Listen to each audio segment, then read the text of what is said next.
I don't want to build a snowman. That's the intro to the show. Yeah, there's the new intro to the show. This show's going to have 4 intros. Hold on one second. Oh Hey, my God, that's horrible. Daddy's really recording. You can't bang and you can't make noise now, okay? That's why the door's closed. Go play. Thank you. I'll play with you when I'm done. Okay. Bye.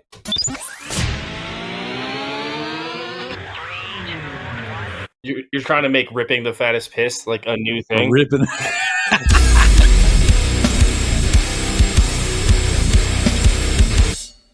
Do it, man. This is an ASMR podcast.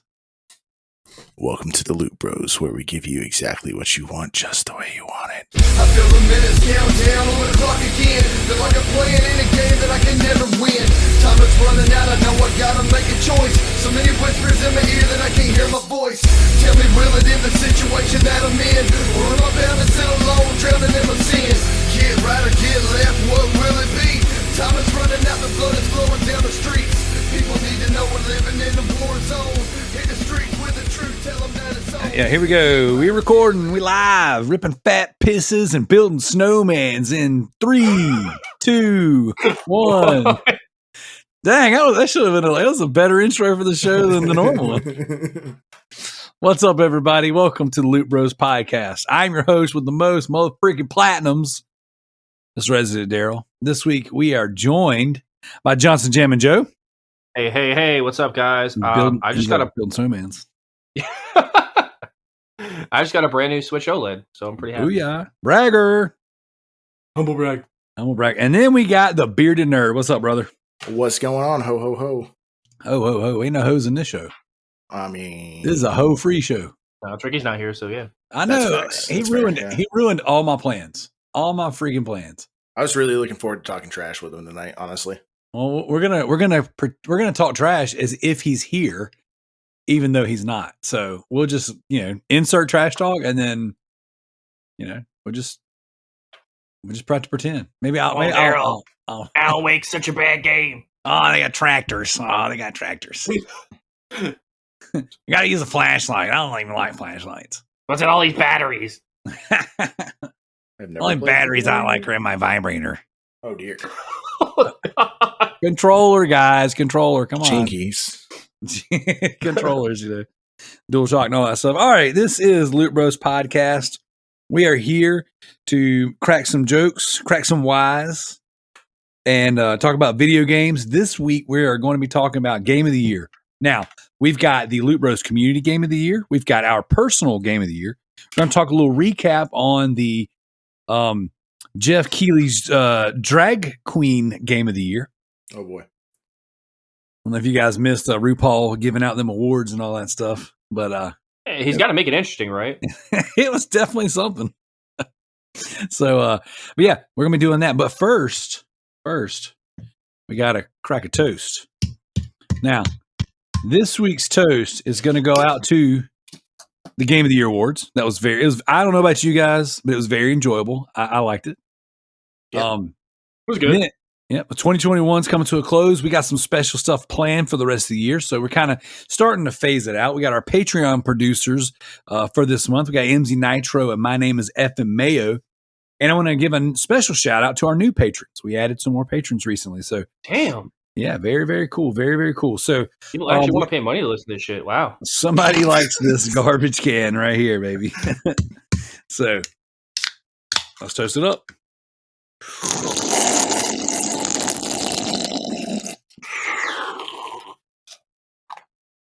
Oh my God, I've waited literally all day for this. What do you got, Diet Coke with Splenda? No, I wish, dude. You can't I find the Splenda. haven't been able to get that since COVID. That's crazy. It's like They Diet stopped Coke. making it? Did they just like secretly stop making it? You don't know? Yeah. They're sitting around the table. They're like, all right, here's what we got to do, guys. We got to change up our policies. All right. We got to teach people how to be less white. And we got to stop making Diet Coke with Splenda. Oh, my God. Is they one Both of of the those same, things or- happen. That we're starting. That's where we're starting this. All right. Hey, Hey, you agreed to come on here. I mean, you're not wrong. Oh my gosh. No, I got a white monster, sugar free. That's how I do. Also, I want to give a special slurp to our newest iTunes review. So I want to give an apology as well, because somewhere down the line I missed this one. This one's from October, but I swear I look at this stuff every single week when I'm preparing the show, and I have done all the iTunes reviews up to this point, but this one didn't go live until this past week. So on our black feed, so we got our red feed and our black feed. Mona GNC gave us 5 stars and says that we are engaging and interesting. Thank you. I couldn't agree more.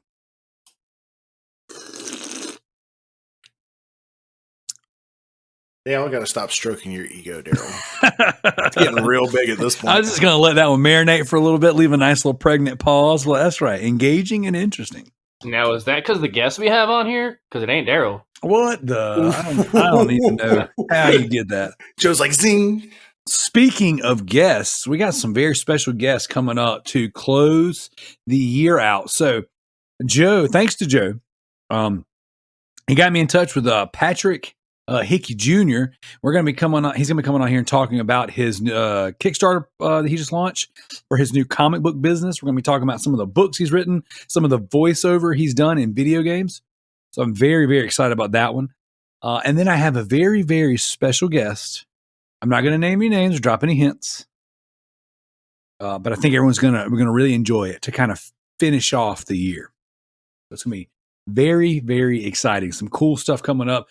Also, obviously, we got the Bearded Nerd here with us. I'm very glad to have you back on. So this is the first official time you've been back on the Loot Bros since 2019. Actually, so I went back. It was February of 2020 when we did our. It was our top game in each decade. Gotcha. Okay. Still, that's a lot. That's a lot longer. Yeah, I didn't realize it had been so long. So almost 2 years. Yes, sir. Yeah. Well, and guess what? We're going to have to make sure we do it more often and more sooner than that. So, one more thing before we get into what we've been playing. Zach, you and I we've launched another podcast like we needed more. And it's going to be us once a month going through the DC animated universe. So we've already done our first episode. We call that, when we do it live on Twitch, that's where we do it. The Bearded Nerd at Twitch, or is it twitch.tv/The Bearded Nerd? Yes. The E's are 3s. The second E in each, and Bearded, and the second E in Nerd is 3s. Yep. There you go. So we do the show there one Sunday night a month, and we'll be obviously promoting and posting that stuff when we have our date set. But we do it live on there. We call it 2 Beards, 1 Bat. And then we rip the audio version and the video version, put it on YouTube. It's obviously there to see on Twitch. And then I throw that into the Loot Bros Comic Cast podcast feed. Of course, patrons always get access to all that stuff too. So we try to throw it out there, spread the love. So if you want to see it live, you want to hang out with us live and look at these 2 beautiful, magnificent beards talk about Batman, that is the thing you can do. And I would imagine we're going to be coming up here pretty soon, knocking out our next one. The first one was Mask of the Phantasm, and the next one is Sub-Zero is what it's called, right? Yep. So got some Mr. Freeze coming up. Those are both excellent films. Hey, There they are. They were good. As you make the Arnold Schwarzenegger voice from Mr. Freeze, you're fired. Mr. Freeze. You're fired. Everybody chill. What if they went back and had Arnold dub over all of Mr. Freeze's lines in that movie? Freeze, the chilling sound of your doom. A freeze is coming. I'm going to see you soon, Batman. There you go.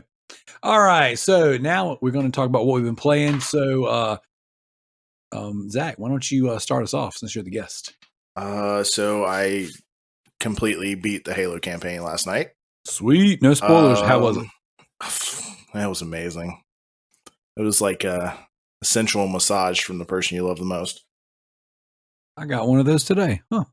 Oh. But yeah, so finished that last night. I have made the decision that in between playing games for our upcoming competition, that I'm going to 100% that game. I've got like 59 of the achievements. That's a lot of achievements. And it has 116 of them. Which is ridiculous. So yeah, so I don't want to ever hear you guys complain about too many trophies in a game ever again. No, there's no such thing. I've come to love all the trophies. That's not true. There are only 60 trophies, including the platinum. Because I want to make The Last of Us, the first one, my very first platinum. There's only 60 total trophies in that game. That's a hard platinum. To 100% it.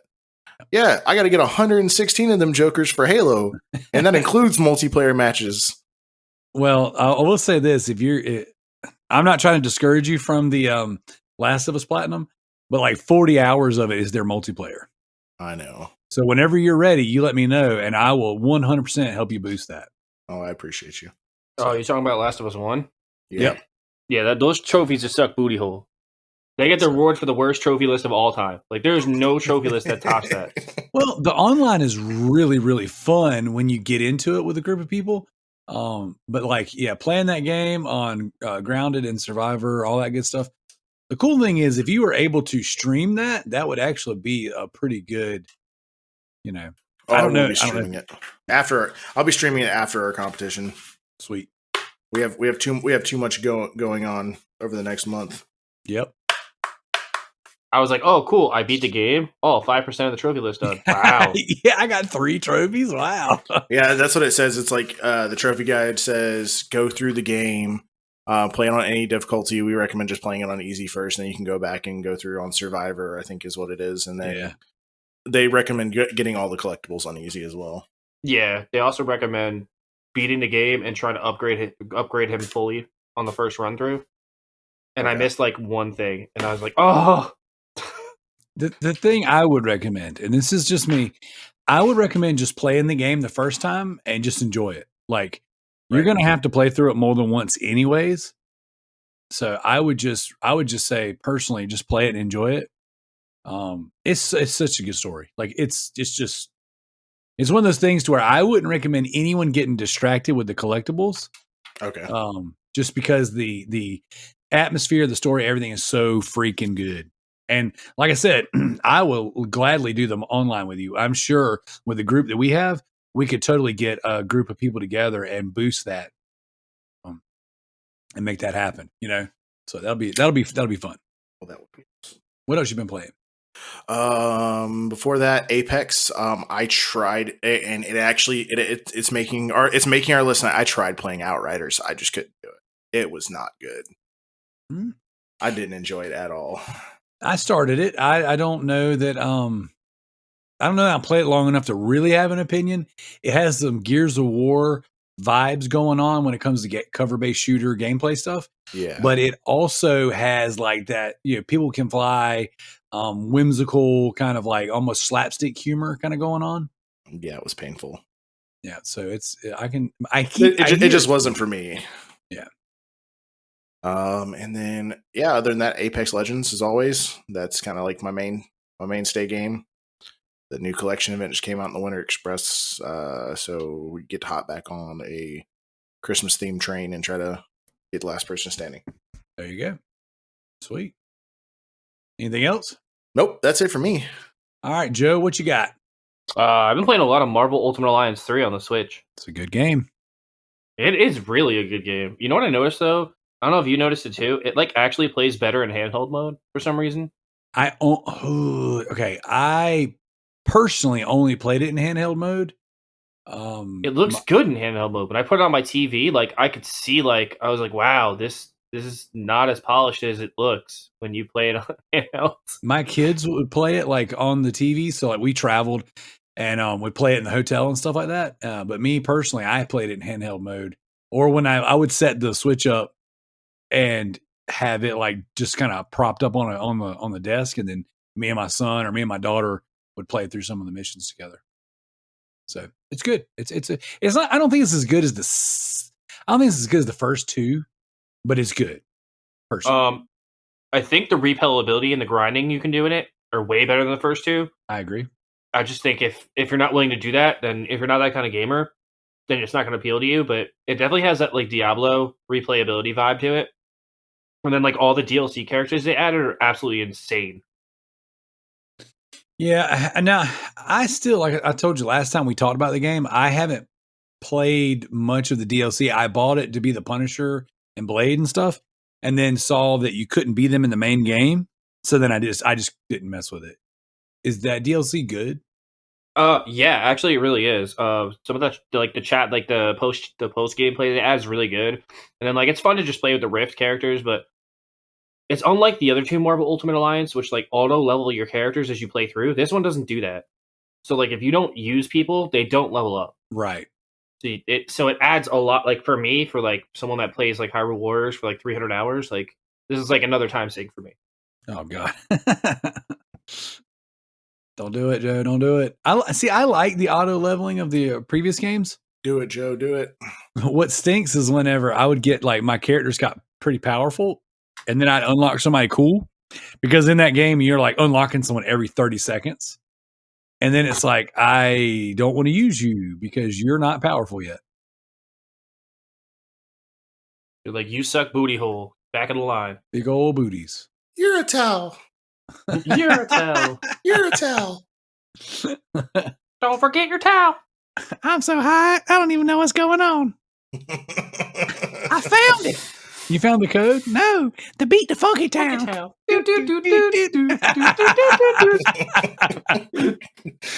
Yes, that just happened. You're all welcome. Yep. That was amazing. What else you got, Joe? I'm finishing right now. I'm finishing Life is Strange Before the Storm with no volume, so it's kind of strange. Yeah, is it? Very I'm strange. trying to like play it and record a podcast, which is probably a dumbass idea. It's the only kind we have. I finished Jumanji this week. How is that? I really liked it. I talked a lot about it last week on the show, so like if you want to hear more about it, I really like touched on most of it last week. But I could say like some of the trophies in that game they're all pretty easy. I think I got like 75% of them done in one go. But to beat the game, it's just beating 4 levels. Like that's all the game is. Really? And then it's all just grind from there. Like the platinum, you have to get to like rank 30. F that, Darrell. I'm done. I just deleted it from my console yesterday. I was like, I'm not doing this. What? Dude, I'm in rank 7 and I beat all the levels and almost got all the trophies. Dang. I'm like, do you know how much grinding I'd have to do just to play this game just for trophies? I'm like, no, it's not worth it. I bought it for my kids for Christmas. And I'll enjoy it. It's a good 4-person squad up game. I like the idea. Play local too. So that's the thing. I bought 2 different games that are local 4-player co-op. What was the other one you bought? You ever heard of The Last Kids on Earth? Yeah. Yeah. So I bought that for them. Oh, that's cool. Yeah. My son has read all the books. They watched the Netflix series back when it came out. So they are huge fans. So that's awesome. Yeah. I told my wife today when I bought the Switch, because she was like, "Oh, you're gonna buy it?" I'm like, "Yeah." And then she's like, "Oh, did you take the $15 credit or did you take the interest-free financing?" I was like, "What do you think I did?" She's like, "You took the $15." I was like, "No, I took the interest-free financing." I was like, "Because now it's like paying $30 a month for a year to have a brand new Switch." So, there you so go. I did it. Same as cash, baby. No, I mean it was a good deal. I mean, I finished Cooking Mama Cookstar this week. That's done. I made all 50 recipes in the game. I am. No one's better than Mama. I played a lot of Nicktoons All-Star Brawl, trying to get some gold trophies in that. They're okay. One of them you have to beat 3 level 9 characters with 1 life. So it's like Smash Brothers. It's like fighting 3 level 9 fighters with 1 life. So I found this level where like you can literally like, and this is like, I guess this is just the tip for this week. Like if you put it on this like 1 level, it's like a space level. Like the level auto scrolls from left to right. So as long as you just keep jumping around, the computer's dumb enough, even at level 9, they just fall off the level and die. Sweet. So I got the gold trophy. So it was an easy gold trophy. What else have I played this week? I played a little bit of Back 4 gold Blood. trophies. Before you go any farther, I was looking at my trophy list, and I have played so many trash platinums that now my gold trophies are higher than my silver. You know what's really sad about that? That they actually give gold trophies for that garbage. Like there should be a rule. They should all be friggin' bronze. If your game is that cheap, it should all be bronze. Well, it's a point system, and the people are choosing how to spend their points. I know how it works. I remember Greg Miller explained it on PS I Love You. He was like, way back in the day with Colin, he was like, "Oh yeah, they're worth this many points, and you can only give out this many silvers and this many golds." Yep. I was like, "Oh, that's interesting." Didn't know that. It definitely is. I don't appreciate this trash. I love it. I'm sorry. What were you saying? Back for Blood? Yeah, Back 4 Blood's fun. It's actually a really fun multiplayer game. I wish we had a bunch of people to play with, and we could just go through it. We gotta do it. We gotta put it together. Hi, it's crossplay. You can play with me and Daryl. We both have it. Daryl, yeah. Oh, let's go. Let's get this done. Do it. Let's get this off the 2022 list. 2022 opens up. Well, you have to wait. What, like a week? 4 weeks? 3 weeks? You're gonna have to wait until after January 10th. I think is when our yeah, we gotta. Yeah, we just entered another trophy competition. Oh, is that the one you guys asked me to join with you? Yeah, that you didn't respond on. No, I you know what? I have so much going on right now. The only other thing I'm doing besides playing games right now is I'm in a fantasy wrestling league. I'm in 2. how does that work? Oh, I can explain both of them. So the first one is I'm in 2 fantasy ones, and then I'm in a fantasy writing league for wrestling where you actually you draft wrestlers and then you book out the shows yourself. And all the people in the Facebook group are your Nielsen ratings boards. So you write out your stories and then people read them and then they give you ratings on each segment. Oh, that's pretty dope. Okay. Yeah, I lost last week. Bad. Dang. But you suck, the other one's basically just like fantasy wrestling, fantasy football, but wrestling. So you draft 6 guys, and you score points for winning matches and draws and countouts and having titles and stuff like that. And it goes for 6 months. Oh, see, I say it's kind of brutal because I feel like CM Punk at this point would be a real good choice. Yeah, because he gets on TV. I actually had the number 1 draft pick in AEW, and I think I took Hangman because I knew he was going to win the title. Yeah, I had to take someone big platinum. And I took Ray Phoenix after that, and then I took Dante Martin for AEW because I was like, all right, he's going to get points. That was a good pick. He's on every week. I took my boy Anthony Bowens because he's from New Jersey. And then I also took. I take Pentagon too. I think I might have taken Pentagon and Ray. Yeah, well, you should since they're a tag team. And they're amazing. Yeah, but tag teams count as separate picks. So okay. Yeah, it's yeah. And then my WWE draft was just a mess because I draft 5th, and when you draft 5th, there's nobody left. Well, by the end, they let everybody go. So yeah, I say their draft is rough right now. Honestly, if you're drafting for them, I mean, I think I took Big E in the first round, and then I took Randy Orton because he's just a good points getter. He always wrestles. He always wrestles every show. He's always at every pay-per-view. Which is crazy because you would think he'd be phasing out. No, they keep getting rid of all the talent, so they got to keep him in. I just think it's hilarious how people call him boring, yet he still makes all the money he does in merch every year. Oh yeah. Well, the only people that call him boring are the people who the wrestling snobs. But that's okay. Their favorite wrestler's Finn Balor. Favorite. That dude's boring as shit. Dude, Finn Balor, I have never liked that guy. Dude, he's so effing boring. Him and I don't think Omega's boring. I just think Omega is not very good on the mic, at all. He has his moments and he has his good promos here and there, but I think for the most part he struggles. Yeah, I don't disagree. I think this was the best run he's ever had in the mic was his run as AEW champion. The problem with Omega to me is he's so he's that old school cowardice bad guy. That's okay. I mean, it worked well with Don Callis with him. I'm not a huge fan of that. So, no, you don't like the chicken shit heel character. No, I like I'm down for the heel to lose. I mean, I like to play that character in real life, but it just I like for the heel to be the bad guy to be a tough I'm down for you to scoot out the ring every now and again, I like the cheap heels, the ones that are getting heat because they're cheating and getting heat because they're insulting, the crowds, and I don't like when they're just the scared you, run away, beg for my life heels. That's just not my favorite. I feel the only guy I really like is the slimy heel, the cheat to win or the get out of jail free kind of heel. I liked Rollins. Seth Rollins says that. Yeah, Seth Rollins had a good one because he's real cocky. He wasn't really a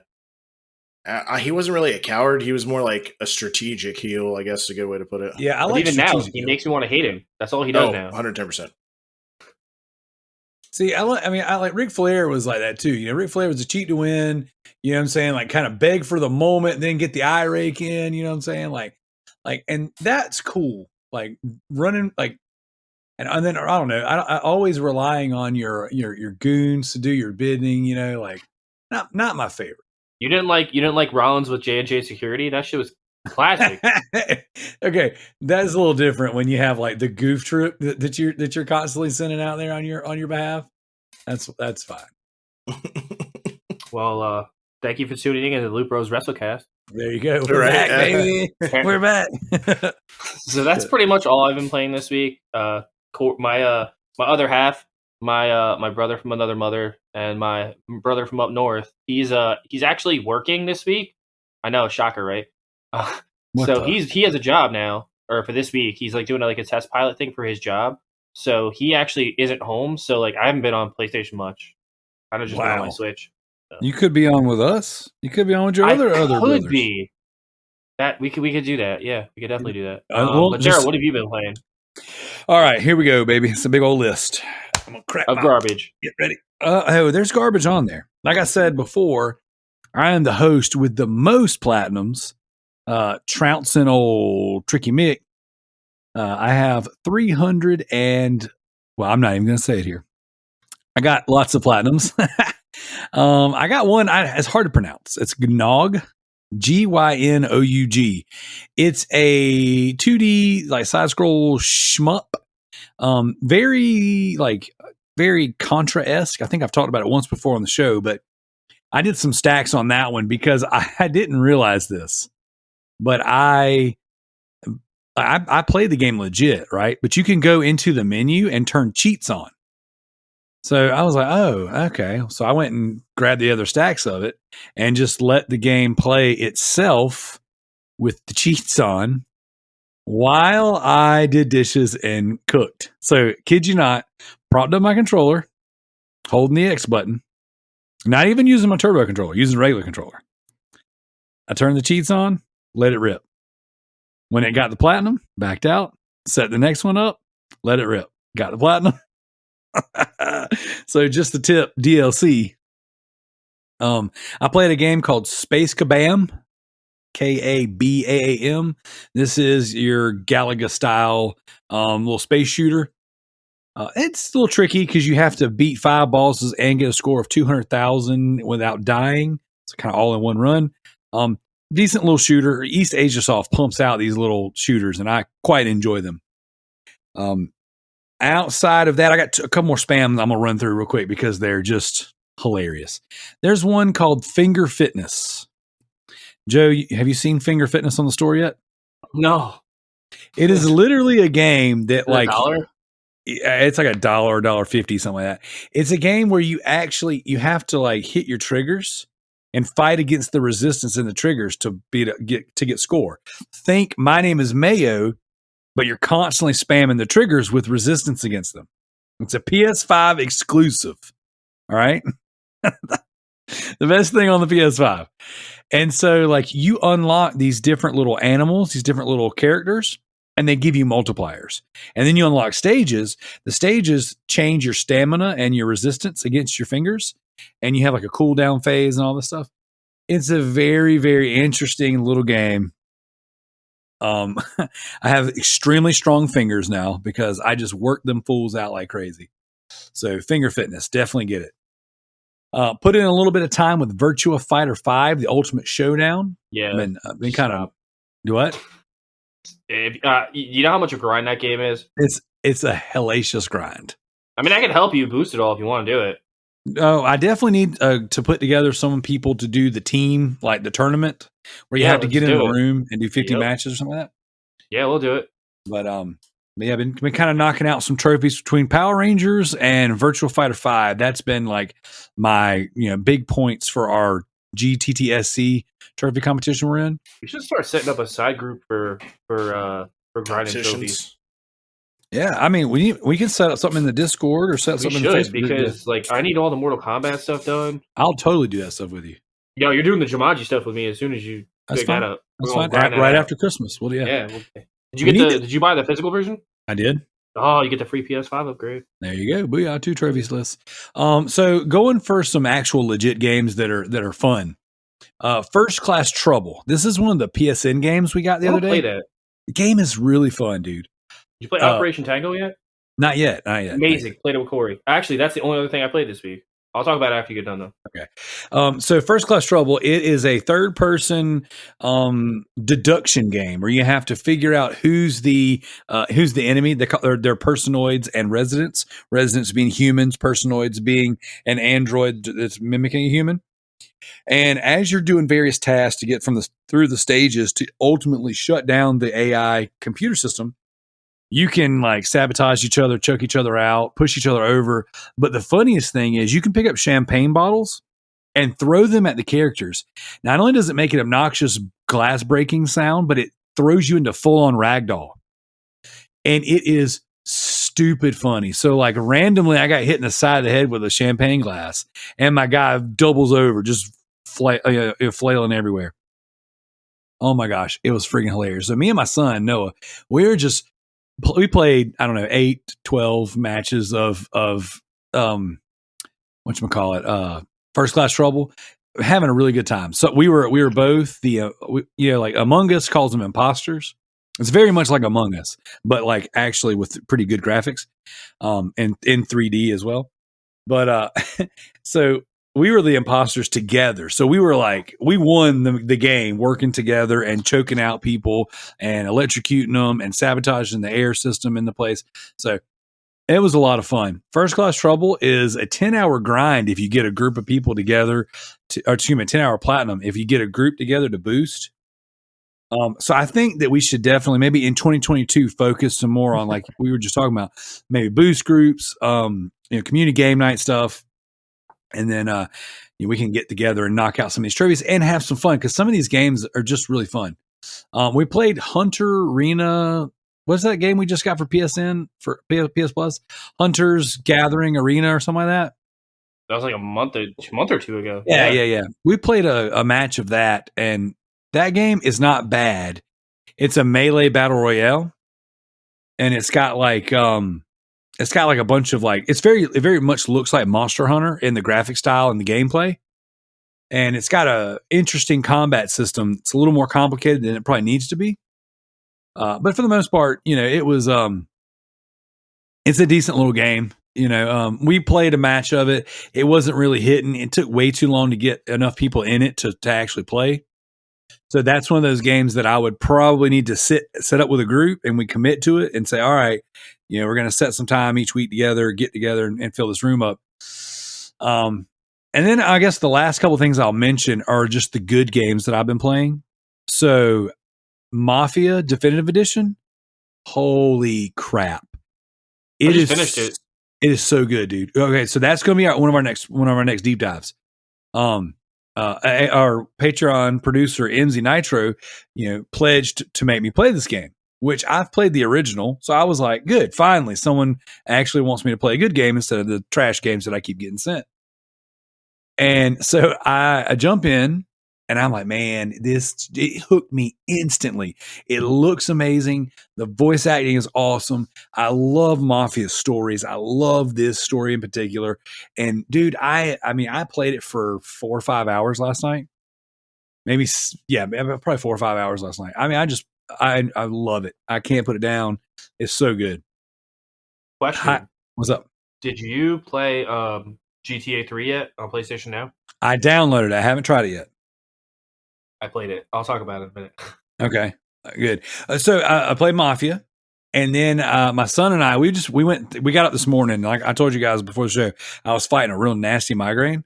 Mm-hmm. So I was like, I don't really want to focus on anything. Let's just download a bunch of multiplayer games and just play.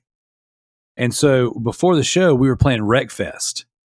And Wreckfest is on PS Now. I think we got it for PS Plus a while back. I'm not sure. We did.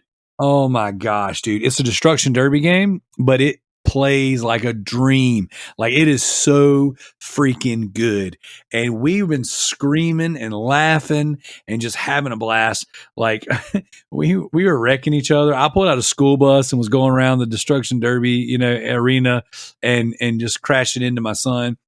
Like, we were having so much fun. It is the best Destruction Derby game I've ever played. Yeah, I may or may not have heard you screaming before the show. That's really funny. But like, we were doing some just outrageous stuff. And there's even a couch on wheels with like crazy exhaust pipes. That level sucks. Well, I was in an actual full on Destruction Derby online with my son, and I decided to be the sofa car. And he hit me and knocked me out of the sofa and then ran me over and killed me. Like, it was hilarious. And of course, the ragdoll really hams it up. So that's good. And then the last thing, and I just kind of want to drive this point home, I've been playing Bioshock Infinite, and it is stellar. It is fantastic. So good. It's on my list of things to play next. It's really good. It's really good. And one more thing. I'm full done this time. Halo Infinite's campaign. I put it in the other night. I did some studying, and I've been, kind of having some issues getting signed up for my national exam. So I got mad. I was like, you know what? Screw it. I'm going to go play some Halo, and it is really good so far. I'm only probably an hour and a half, 2 hours in. I'm on the second, I guess, mission. Have you reached the open world yet? I'm right there at it. Like, I think we just got to. We blew up that ship that you kind of that level that you start in or whatever, and then we went to the next area. I'm at the end of it. Okay. So I think the open world is next. So, but I keep hearing that's where it really picks up. Oh, once you get there, you're gonna. I can't explain to you quite how beautiful that game looks. Well, the thing that's getting me is I'm playing it on an Xbox One S, and it plays great. Like, it's great. Like, it doesn't have. Like, I saw videos of like really bad graphics pop-ins and stuff like that. I'm not experiencing any of that. Like, I downloaded the game, it's great. So I've got it set up in my basement. So I've got my big, super comfortable recliner down there, and I've got my Xbox One. And there's no there's a PS3 down there, but there's like my PS5's not down there, my PS4's not down there. Like, none of my distractions are down there. So what I've been doing is I'll go work out, do some reading while I'm on my treadmill and stuff, like studying and all that crap. And then I was like, you know what? I'll play some Halo. So that's my plan. I'm gonna try to play some more Halo tomorrow. So we will see. But yeah, Joe, you had some what we're playing DLC? Oh yeah. So I did play Grand Theft Auto 3 Definitive Edition because we got it from PS Now.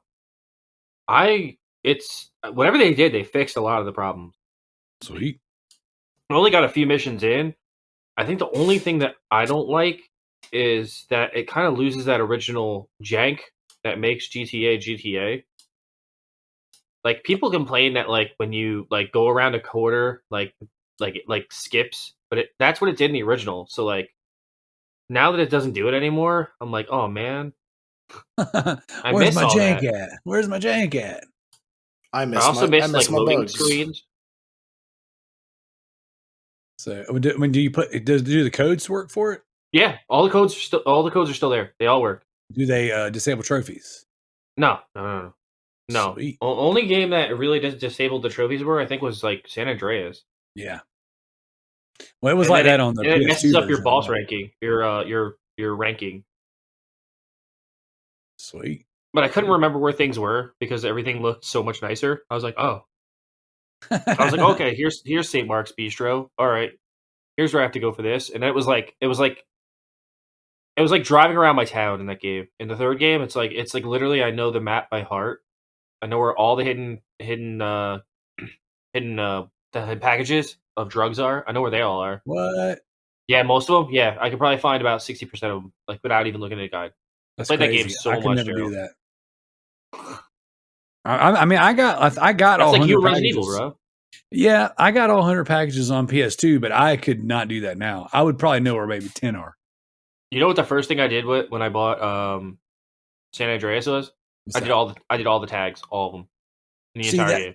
You know what's crazy is I never really played that game. Like I played it a little bit, but like that, I think that game was popular right when I got. That came out like when did GTA San Andreas come out? 2003, 2004? I know that I wasn't old enough to buy it myself at that time. He just a boy.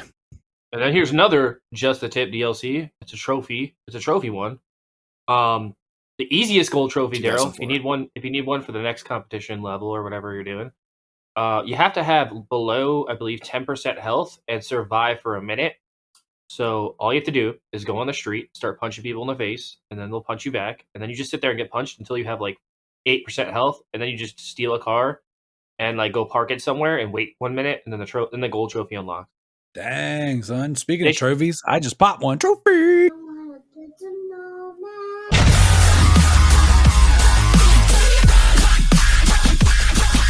They changed all the trophies in that game. All of them. They're not the same trophy list anymore, which I thought was really cool. I think I had like 30% of the trophies, and I only played it for like 30 minutes. So I went and knocked out like all the easy ones. That's pretty dope. It's fun. It's fun. And then, like I said, the last thing I played, we'll talk about real quick, is I played Operation Tango, which is a really cool co-op game where one person plays as like a hacker, and then the other one plays as like the agent.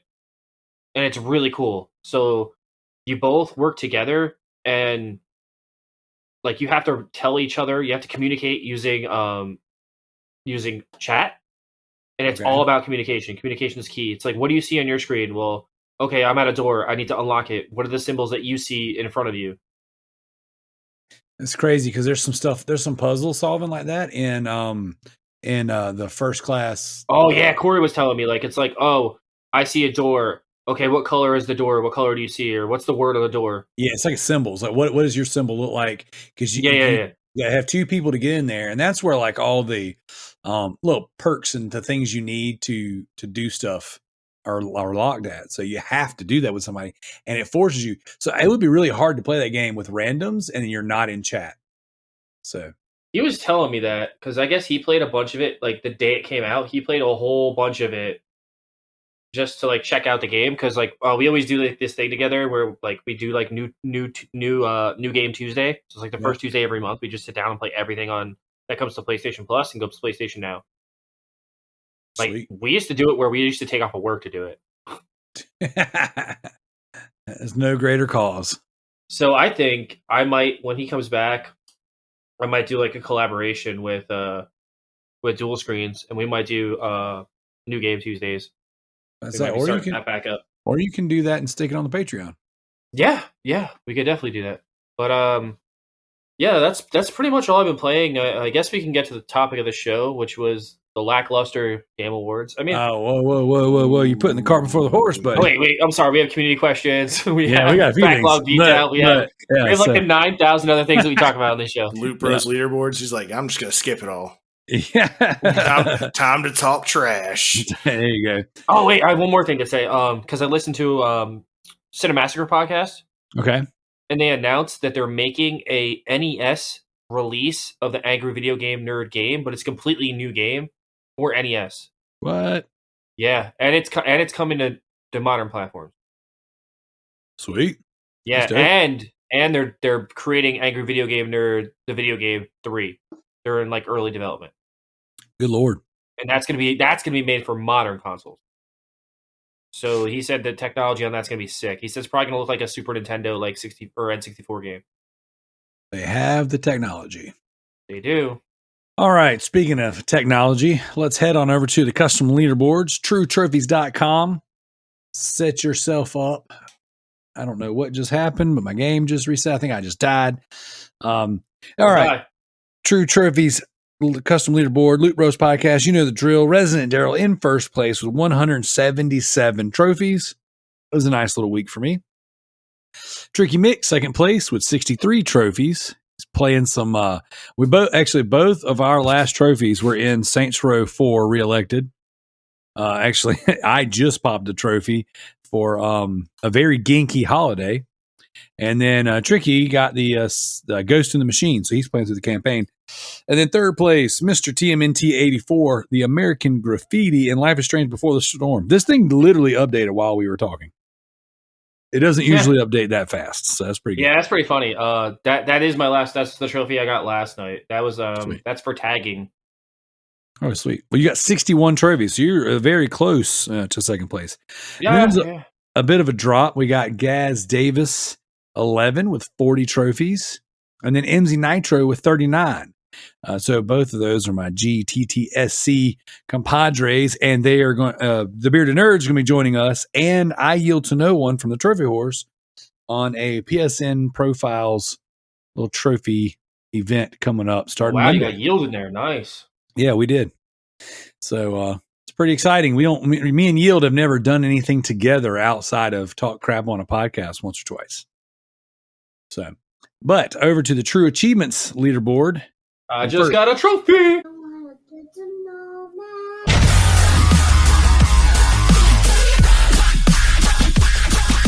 All right, we got Redbeard Rick in first place with 2,895 achievement points. Second place, I'm Styling on You Bro with 1,080. We got the Alpha Seagull with 579 achievement points. And then we got the Bearded Nerd in fourth place with 500 even. There you go. That didn't update. That one did not? Nope. So how many points did you end up getting for Halo alone? Halo, I think it was 550. Okay. And then in fifth place, we'll do GDI Master Ace. He's got 460. Matter of fact, 3 of the 5 of those guys, all their last achievements were in Halo Infinite. And then I'm Styling on Your Bro is playing Goat Simulator. So there you go. So, I honestly don't know like what Redbeard Rick does all week, but that man Play video games. Smash. Like I don't know like what he's doing with his life because it's a lot. What? He works and plays lots and lots of video games, but he's had COVID. So he's been at home the past 2 weeks just smashing games. Like he's already an efficient player. Like Redbeard Rick doesn't just play a lot. From the people that like in the community that have interacted with him and done trophy competitions with him, like he's extremely efficient as well. There's some people who like when they play games, they just make progress, and that's Rick. And, you know, anytime he puts a list of games out, he's beating them faster than I can download them. So he's a friggin' monster. So, all right. That is the Loot Bros leaderboards. Kalai said she was going to update the backlog beatdown, but I still haven't put all my stuff on there. So I haven't put my stuff on there either. next week, backlog beatdown. We'll do a little extra, spend a little extra time on the backlog beatdown.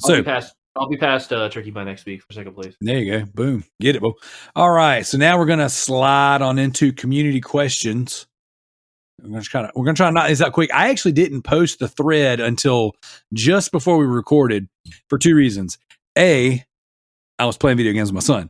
And B, we have a pretty meaty topic of the week, so I didn't want to bog us down too much. But I love letting the community have some say and some insight on the show. So I'm Styling on Your Bro writes in, and he says, with it being almost impossible to get a Series X, do you think with Kalai's recent surgery and ownership of an elite gaming PC that she should do the honorable thing and sell her used Xbox Series X for $350? If she sells it to anyone, it should be me because I'm probably a bigger Halo fan than him, and that's the one she has. And you are a frequent on the Loot Bros, so I think you do get I think that she should do the honorable thing, yes. And I think that as a relatively frequent guest, I mean, you've been on twice in 2 years. It's pretty much full time. More than Josh.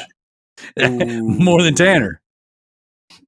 We wish him the best in his future endeavors. That's right. Every time he gets mentioned. Which one's Zach? What? I said, which one's Zach?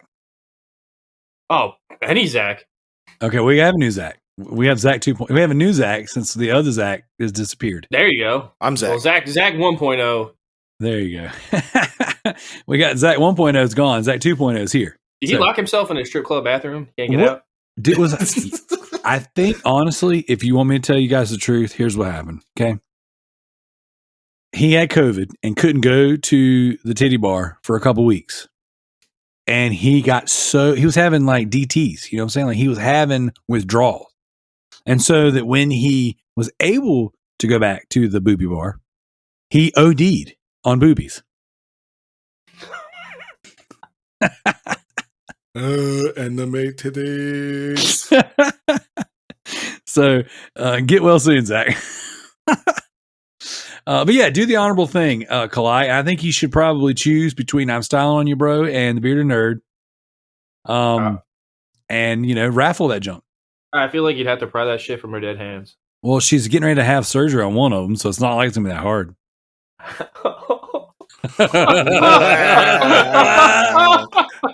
He acts like Xbox doesn't make an accessibility controller. Yes. She needs to get one of them. They actually care about their fans. Oh. No, they don't. That's all marketing.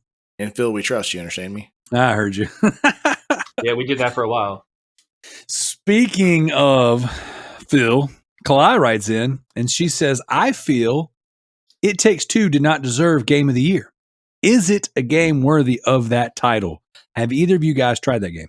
I have not. I've heard it's good, but I'm not really like it looks like very Little Big Planet-esque, like a platformer, and not too big on the kitty elements of it.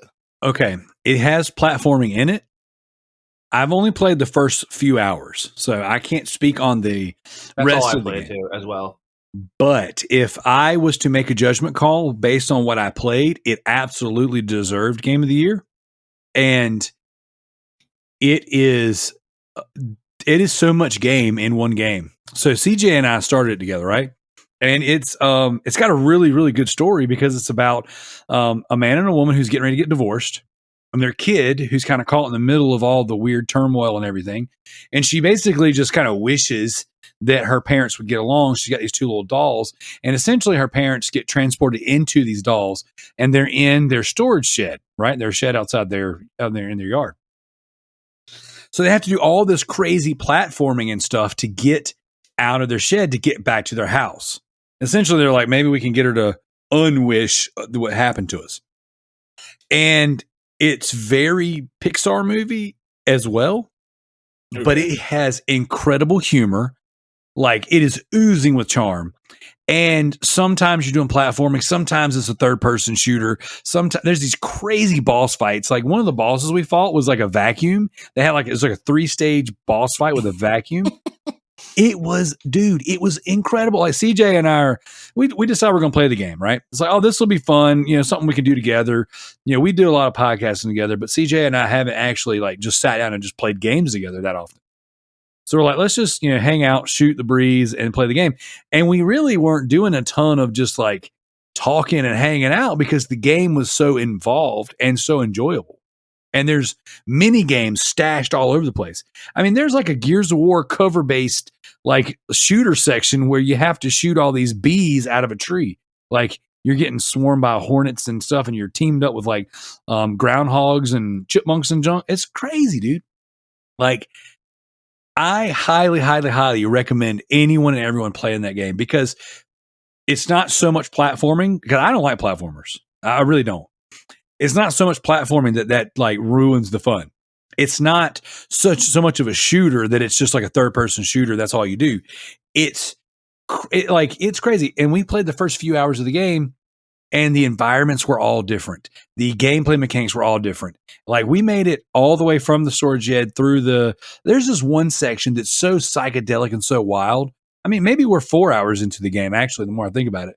But like, it's crazy. Like, there's so much game in there, and it's awesome. Like, it is really, really cool. Now, would I have picked that for my game of the year? No, but it's because I didn't finish it.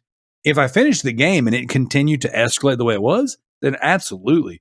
But when I watched the Game Awards, and spoiler for the twat, like, I was like, yeah, that's I can totally see that. It's not what I would have picked, but 100%, I would imagine. And I hear, because I've been saying this a lot on the show, these guys need to start paying me. the What Culture Gaming podcast, and they talk about that game a lot on there. And they were just like, this game is incredibly long. Like they said, just as soon as you think you're at the end, it's there's more of it. So it's a very interesting game. I highly, highly, highly recommend it.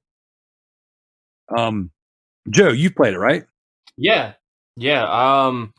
I enjoyed it from what I played. Like, I played a little bit of it, and I honestly feel like it does beam with charm, and it could be turned into a movie very easily. Yeah, Pixar could definitely do the movie version of it, Heck yeah. and everybody would go see it. How far did you get? I think I got up to that vacuum, and that's like the furthest I got. Okay, so the vacuum boss fight is awesome. After you do that, you have to scale this tree, and there's stuff inside the tree, stuff outside the tree. It's crazy stuff, right? We got all the way, and if you guys have listened to the show and you're playing, and you know what I'm talking about, we made it into the house. Like we rode paper airplanes into the house. So like I said, I don't know how far that is. And judging from the trophies, we were trying to do some of the optional like stuff, but it was good, man. I really enjoyed it, and CJ and I keep messaging back and forth trying to pick a time to play. So it looks like that's going to be a January game. So that'll be a fun one to get back to. I'm interested. Yeah, we only have 2 of the trophies, so I didn't. But I don't think there's actual so much like I'm looking now, and it doesn't really tell you kind of how the trophies work, but a lot of it's based on the mini games and stuff like that. So, anyways, it's a very, very cool game. So yeah, rest your little mind, Zach. It's not like this crazy kiddie platformer. It's got way more depth and way more charm than you would think. I just think it's definitely one of those games that the Game Awards, like in Jeff Keighley's like group of people, his voting crew, they definitely like lean towards those type of games now. Yeah, I can see like, that. The blockbuster games aren't always going to do it anymore. Like the charming game, like Hades almost won last year. Well, also you got to think too, like the Inside won, didn't it, one year? I don't remember, but like the people that are on the panel to vote are very pretentious is the word that comes to mind. Like there's not too many of them. They're just like your Call of Duty fans, your what I'm saying, like your Gears of War bros. Like they're just like, it's almost like over the years listening to a lot of these guys talk, and a lot of these guys talk about the games they enjoy. It's almost like whatever the bougiest title or genre is, or whatever's this is so different. It's very much like there's a disconnect between them and the mainstream.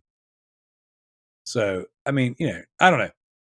I thought it was a good pick though, but just because what I did play of it, I totally could see it. And, I didn't know it was going to be such a great game. I didn't know it was going to be my kind of game. I bought the thing just to play it with CJ, and I was like, man, this is pretty cool. And because it's so cool, I've been waiting to finish it with him. Like it's one of those things to where I wouldn't recommend just like grabbing any old Joe Blow, to play the game just to finish it. Like it's probably one of those things where if you play it with like a friend, or you play it with a podcast bro, or you play it with like your wife or your husband or something, like that would be a very enjoyable experience, because you have to work together. Like obviously it's a co-op game, and Joseph Fares makes his games specifically for that reason. But like, it's one of those games to where like, character A has to do something while character B does something. And these game play mechanics rely on each other. And it's one of those things where you have to communicate. It's fun. It's neat. So Matt G writes in, he says, has there been a game you were forced to play that you ended up loving? Yes. So I bought not Fall Guys, Valheim during the hype, and like everyone's like, "Ooh, yay, Viking Minecraft," and like that was a big thing. And Valhalla just came out, and it sat on my desktop for say like 3 months, and then my wife got it. She's like, "Hey, you should play with us," and I was like, "Yeah, I don't know if I really want to." And then we hopped in, and we ended up playing like every day for like 2 months straight. with a group of people. It was a good time. There you go. That's dope that your wife plays. Every so often, she got sick, so she hasn't played in like a month and a half ish. So, but yep, that's where my PS4 got lost to. Our PS4 got lost to the GameStop trade-in department, so we could put some money towards her gaming laptop. I dig it. So, what about you, Joe? You ever been forced to play anything that you didn't really want to play, but you ended up loving? I'd have to think like really hard. Like I was trying to think like all day on this one. It's tough because not really. I'm trying to think. Alan Wake. No, I like that game. It's actually a good game. I ain't no bitch like Tricky. I still have yet to play it, so that'll probably be another game that I pick up and play here after our little competition. Alan Wake is dope. You should do it. Well, my plan was before you were like, "Hey, you want to come do a competition with us?" And I was like, "Yeah, sure." It was I was gonna start with the first Resident Evil game and play through all of the Resident Evil games on stream. Ooh, dude, because the only Resident Evil game that I've ever finished is 7. I have not finished any of the other ones. I started one because we got it on PlayStation Plus like 2 or 3 years ago, and I was like, "Yeah, sure, I'll take that."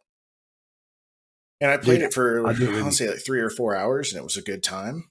And then I picked up the 2 remake when it went on sale last year for like $15. I was like, yeah, I'll play this eventually. So, and when you do that, let me know. I'll do it with you. I've been dying to find someone who'll do something like that. I've always wanted to stream the entire franchise and get like an actual playthrough, like not that I care if anybody watches it. It's one of those things I wanted to do. Like I don't necessarily want to stream all the time. Right. Especially because I like to multitask while I'm playing games. I like to do other things. So I don't know that me being a streamer or me being on there is very entertaining, but that is one of those things where I've said for years to myself that like I want to do a series playthrough on stream of the entire Resident Evil series, and I would freaking totally be down to like play those games alongside you.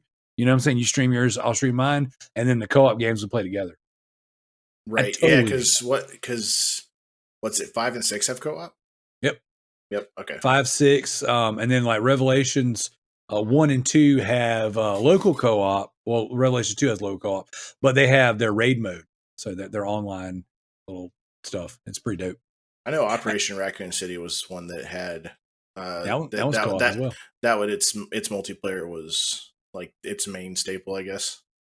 Dude, that's one we could do together during the competition as well, because that one tells like an alternate history to like the events that happened in Raccoon City, but it's like all online co-op stuff, and it's on PS Now. I just got a trophy.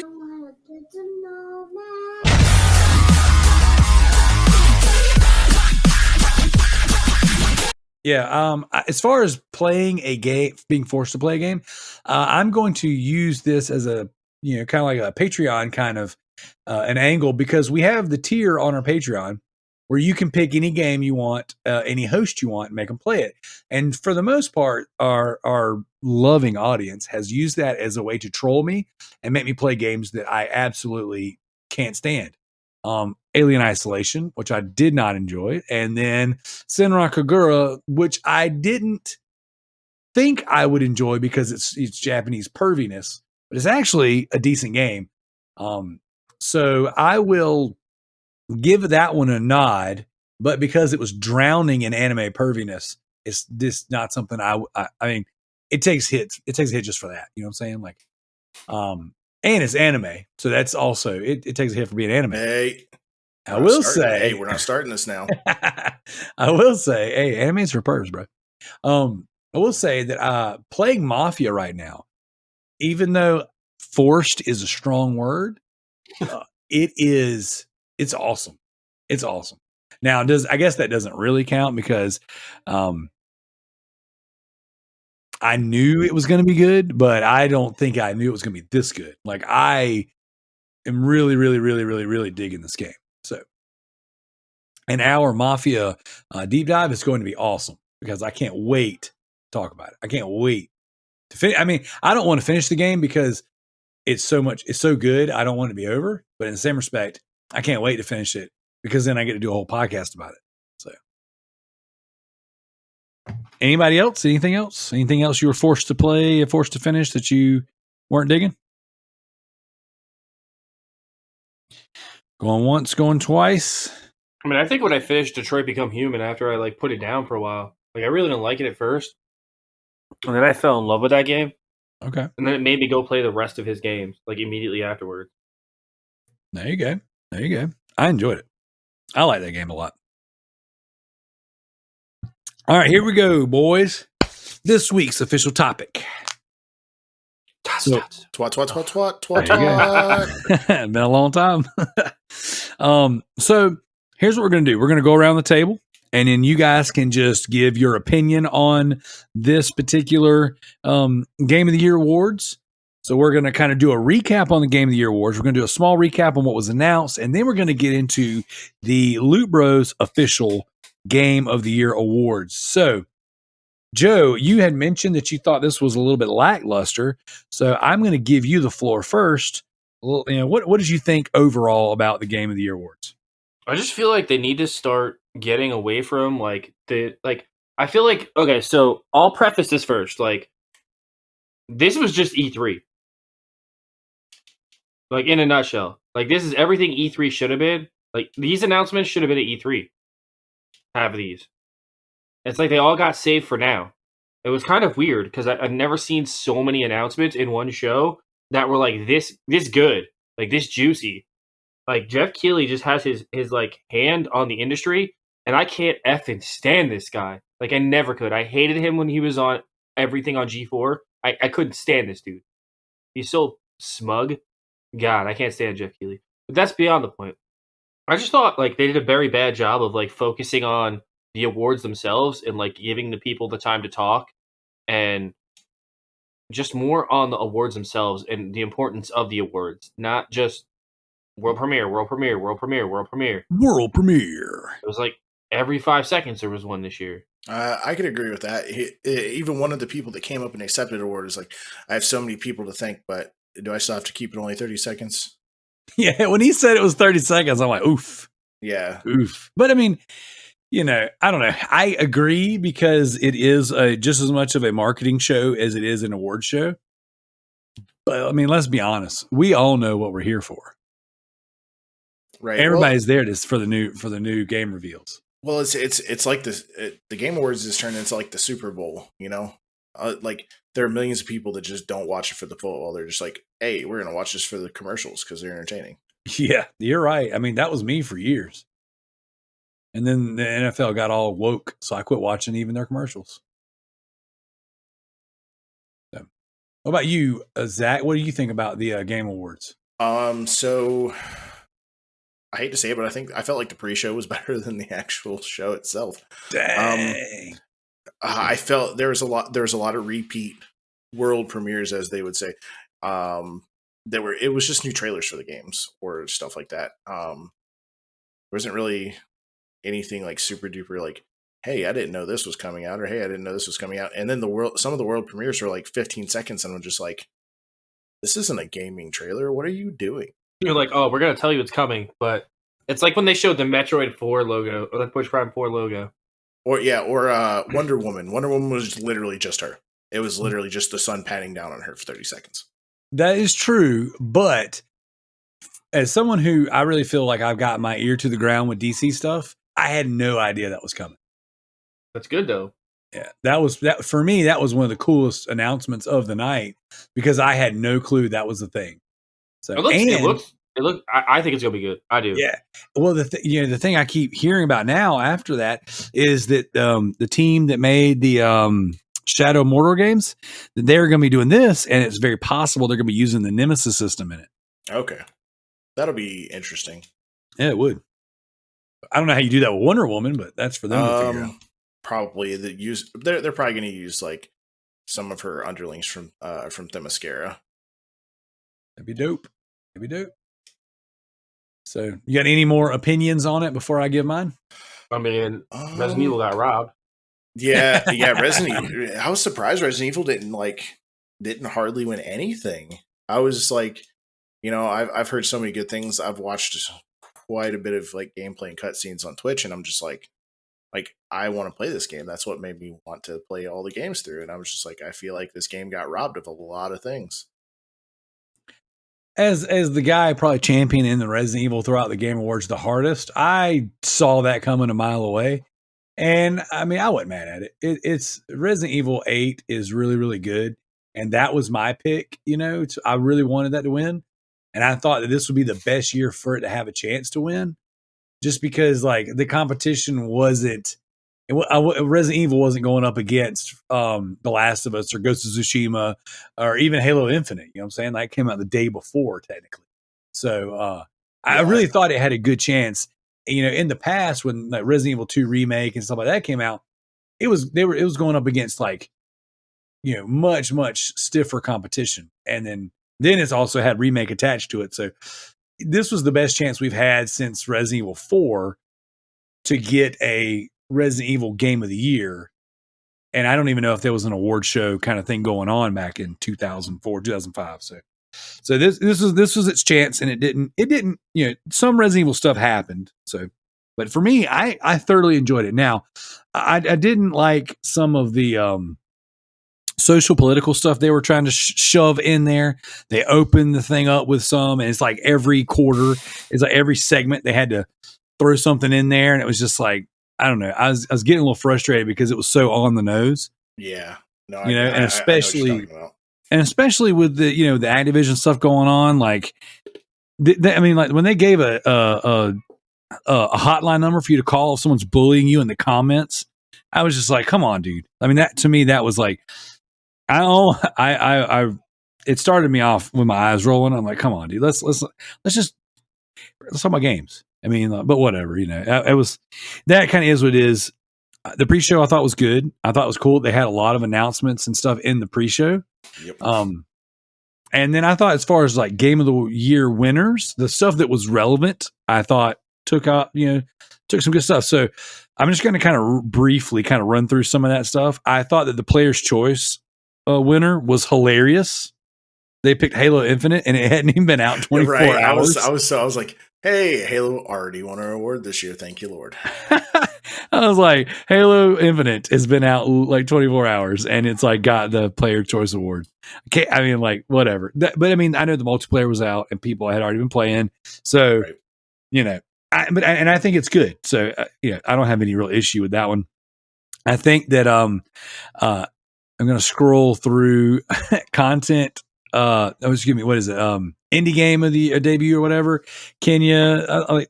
I saw that one coming from a mile away. Kena, whatever. It's Kenna Bridge of Spirits. Spirits, which is on sale for $27 right now. I know. I saw that.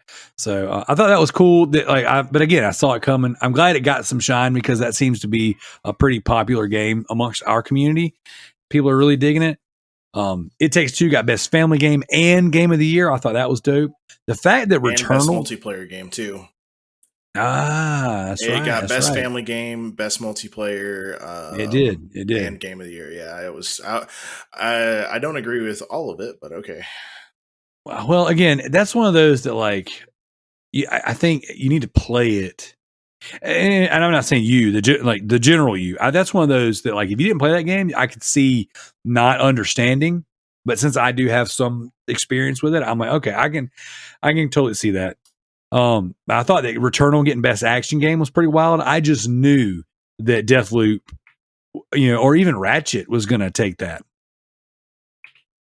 And then of course Resident Evil 4 getting Best VR Game. That was a gimme category. Yeah, especially since I keep hearing how amazing that is in VR. And my brother has the Quest 2 and has played it from start to finish and says it is absolutely amazing. So I thought that was pretty cool. And then I do think that Maggie Robertson getting the best performance for Lady Dimitrescu for Resident Evil 8 is pretty dope. And that was one of those that, in my personal opinion, now I haven't played Deathloop, so I I was like, I don't really know how that compares. Deathloop looks like it's going to have some cool characters and it's going to ooze with some Tarantino style. But Lady Dimitrescu took over the internet for a while. So I couldn't imagine anyone else winning that one. Like, to me, that seemed very much like a gimme category for them. But then I bought it, but I haven't played it yet. Guardians of the Galaxy getting best narrative. I think that's pretty cool. That's promising in my opinion, because at least that means when I go jump in that game, that it's going to have, it sounds like it's going to have some good story. So that's pretty cool. Any of the other awards or the categories stand out to you guys? I saw best sports and racing game coming from a mile away. Oh yeah, 100%. I was actually really surprised that Guardians of the Galaxy got best narrative. That's what I was saying. Yeah, it's very promising too, because like I haven't played it yet, but I own it, so that's really cool to know that that's possibly going to be a good story. Deathloop, it makes me kind of want to give it a shot and play it because I haven't yet, and because all I've heard all years, it's short. I hear that once you realize what's happening, that the loop system is more so smoke and mirrors than it is like a Returnal style start and stop kind of thing. So I'm down to try it. I played Returnal because it's a Housemarque game, and I bought that at full price and played it for like 2 hours, and I knew it wasn't going to be for me, but then like once I played it, I was like, yeah, this is definitely not for me. I want to like games like that, but like I feel like it's a time investment that the loop mechanics and starting and dying and starting over, and losing your run and starting over. Like, I don't know that I can mentally invest in that. So I didn't buy Deathloop for that reason. But from what I hear from a lot of podcasts I listen to, that it sounds like that game is actually not as Returnal as it seems. Yeah, I feel like watching Corey play it on stream, and then also listening to his like take on it, he kind of like dropped off the game pretty fast, and he was like super hyped for it, and then he just automatically just like stopped playing it one day. And he was like, "I'm like, why'd you stop?" He's like, "Because once you figure out like how it works, he's like, the game's over. Like you can just beat it." Yeah, that's what some of the podcasts I listened to said. So it's very interesting. I don't know. I mean, that one came out strong. Like that was getting tens, and people were just loving and raving it, and then raving over it, and then it won two awards. So I mean, it's sad that an Xbox game that's on a PS4 still can't even win Game of the Year. Well, or PS5. Sorry. Either way, it was. Overall, I thought the Game Awards was cool. I think the announcements was definitely the coolest part. Yep. Let's talk about our favorite ones. What was your favorite? Because mine was definitely Sonic Frontier. Looks absolutely phenomenal. I am torn. Open world Sonic games can be insane. I gotta say, I guess the major one, the big one for me, was the Alan Wake 2 announcement. Yeah, I saw and that the fact from a mile away too. Yes, obviously. I mean, like all of the stars have been lining up for that one. Oh man, but they remastered the original one. Yeah, it was coming. Yeah, but the fact that they announced at the award show, this is not a horror inspired game. This is a survival horror game. Sam Lake said more than once, this is going to be a scary game, and I'm just like, oh yes, bring it on. I am stoked about that. Before that one, it would have been Slitterhead, the former Silent Hill developers game. That weird looking one that had like all the parasite looking things coming out of their mouths and stuff. If you didn't, that looked cool. If you missed that one, check it out. Like, no, I definitely saw it. I definitely saw it. I was trying to remember what it was called. Slitterhead. Slitter head. Yep. I was shocked that Nintendo didn't announce like anything. Nothing. Anything. Yeah. Nothing. Yeah. So it's pretty. Which makes me think that in January we're going to get a direct. Probably. I'm probably saving it.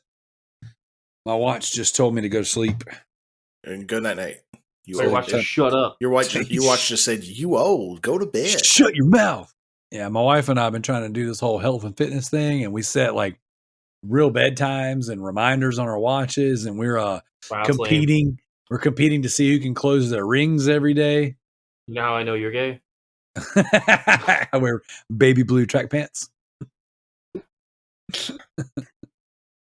All right. So, any other announcements that you guys really loved? Warhammer 40K Space Marine is getting a 2, baby. That was shocking. I yes. was so hyped when I saw it. I was like, can we get a remaster of the first one, please? No, because they have to develop 55 million other things. So I know day one we're getting 40K Total War 3 day one on Xbox. On Game Pass? On Game Pass, yep, for PC, we're getting that day one. Vermintide just came out with their DLC. I'm surprised they're actually still going with Vermintide. That's really surprising. I don't like those games. Vermintide, okay. Vermintide, have you played Vermintide at all? I played one or two. I can't remember. I played one of them the other day, and it's just a little too much jank. I really compare it to an RPG. That's essentially what Vermintide 2 is. It's an RPG game, but its storyline is kind of funky, I guess is a good way to put it. I mean, I might not have put enough time into it to really grasp what it is, but I tried it out because I own the first one. It's still in the wrapper. Shocker. I know you guys love me saying that. And then I have the second one. I think I own both of them digitally. I don't even know.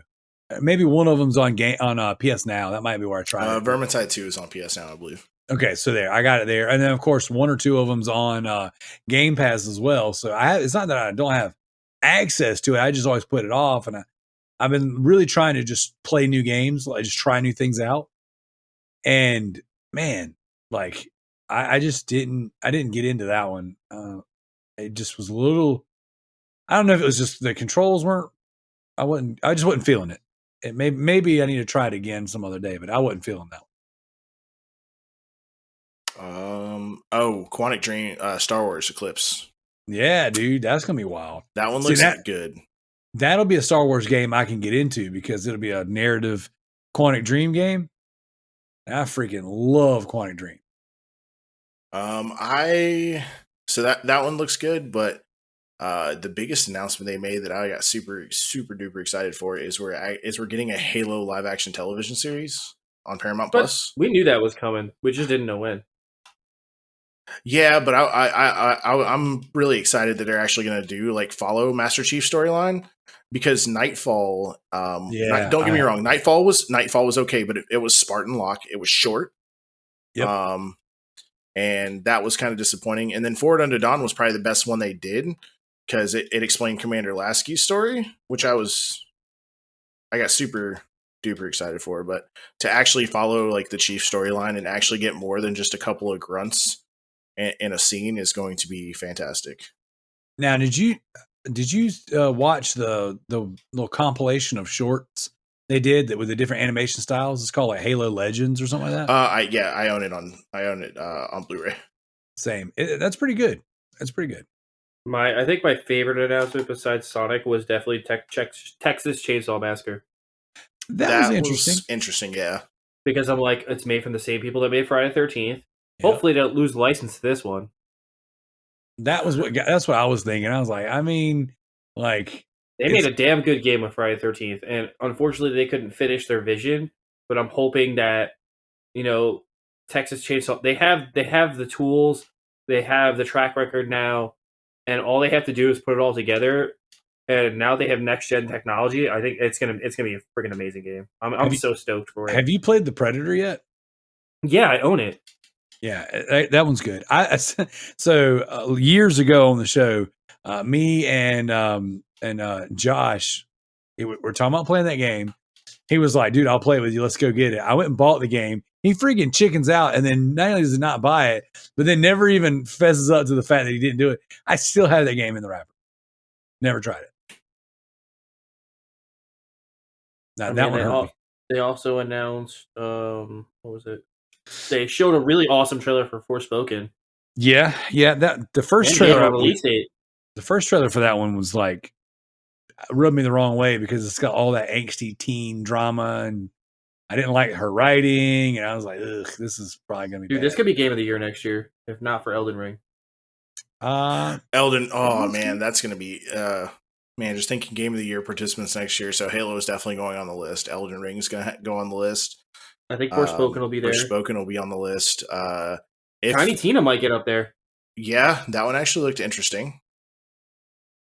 Dude, the chick that does her voice, she sounded just like her character on stage. She sounded awesome.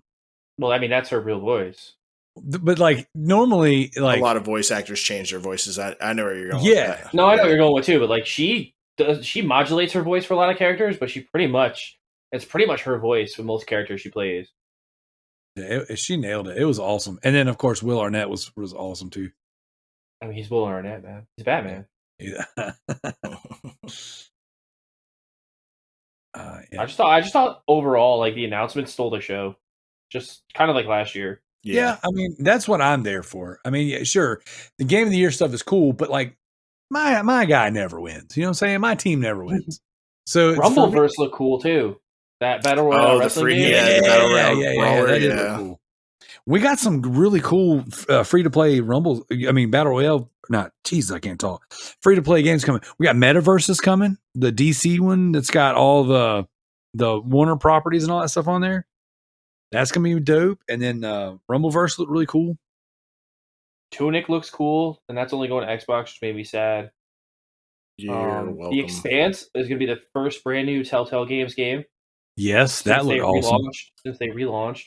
And then they're teaming up with Deck 9 for that Star Trek one. Yeah. I was like, oh man. The two main teams in that. Dude, the freaking Suicide Squad Kill the Justice League gameplay looked amazing. God, that could be a game of the year next year. Yes. That looked amazing.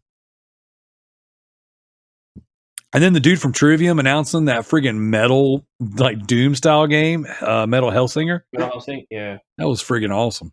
And then Sonic the Hedgehog 2 trailer looked amazing. That was Sonic. Movie. Oh, we got another trailer for Senua's Saga. Yes, dude. That is day one for me. That one might be a take a day off work, play Hellblade. This whole awards thing was all like, it's like Levi probably jizzed his pants like 9 times. Dude, it hit all. Doom game announced. Alan Wake was announced. The new Hellblade Doom type game. It's not Doom. Right. May as well be.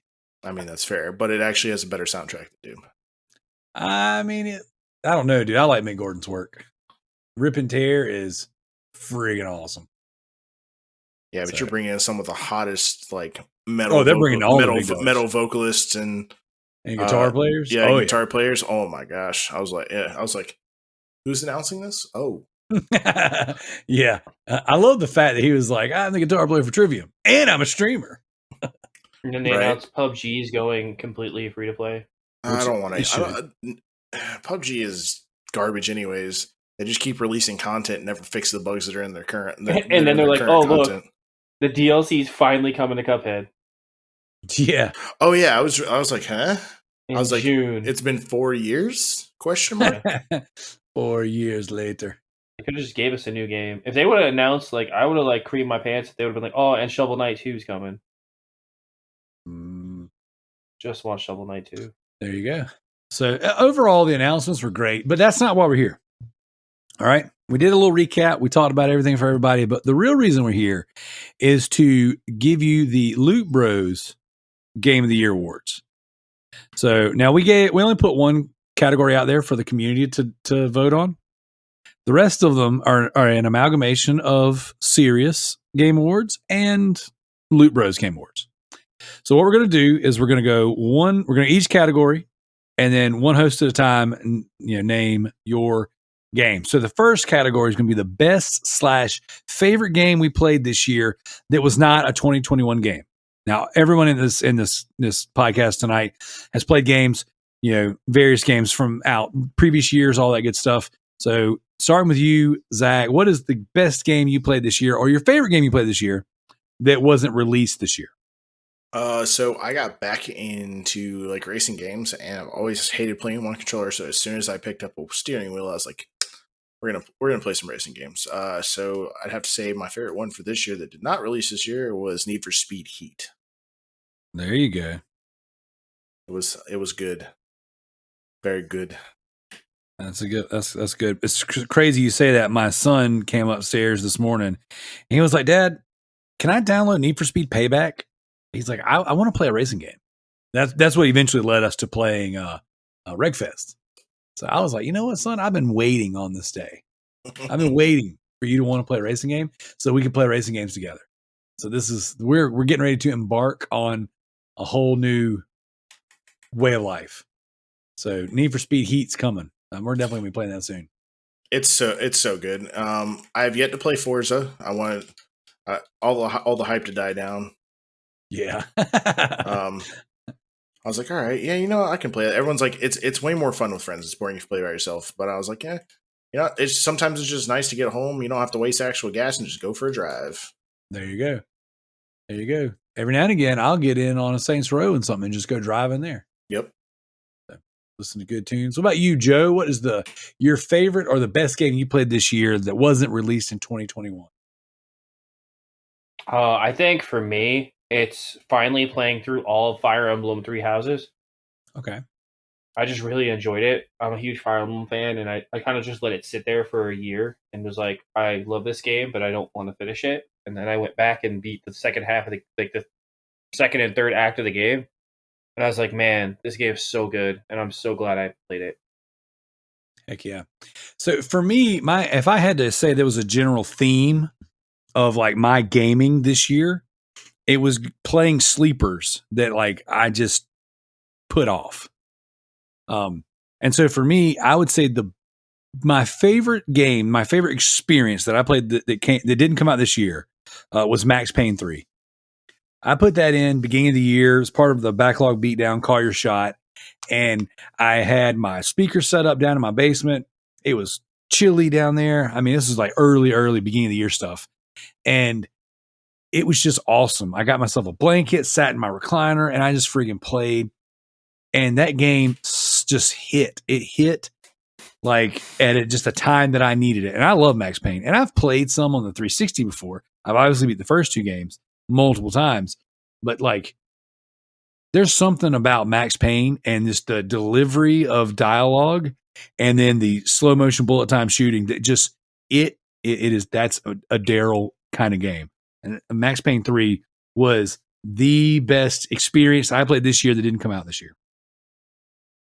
So moving on, what would you guys say, starting with you, Zach, the worst game you played this year?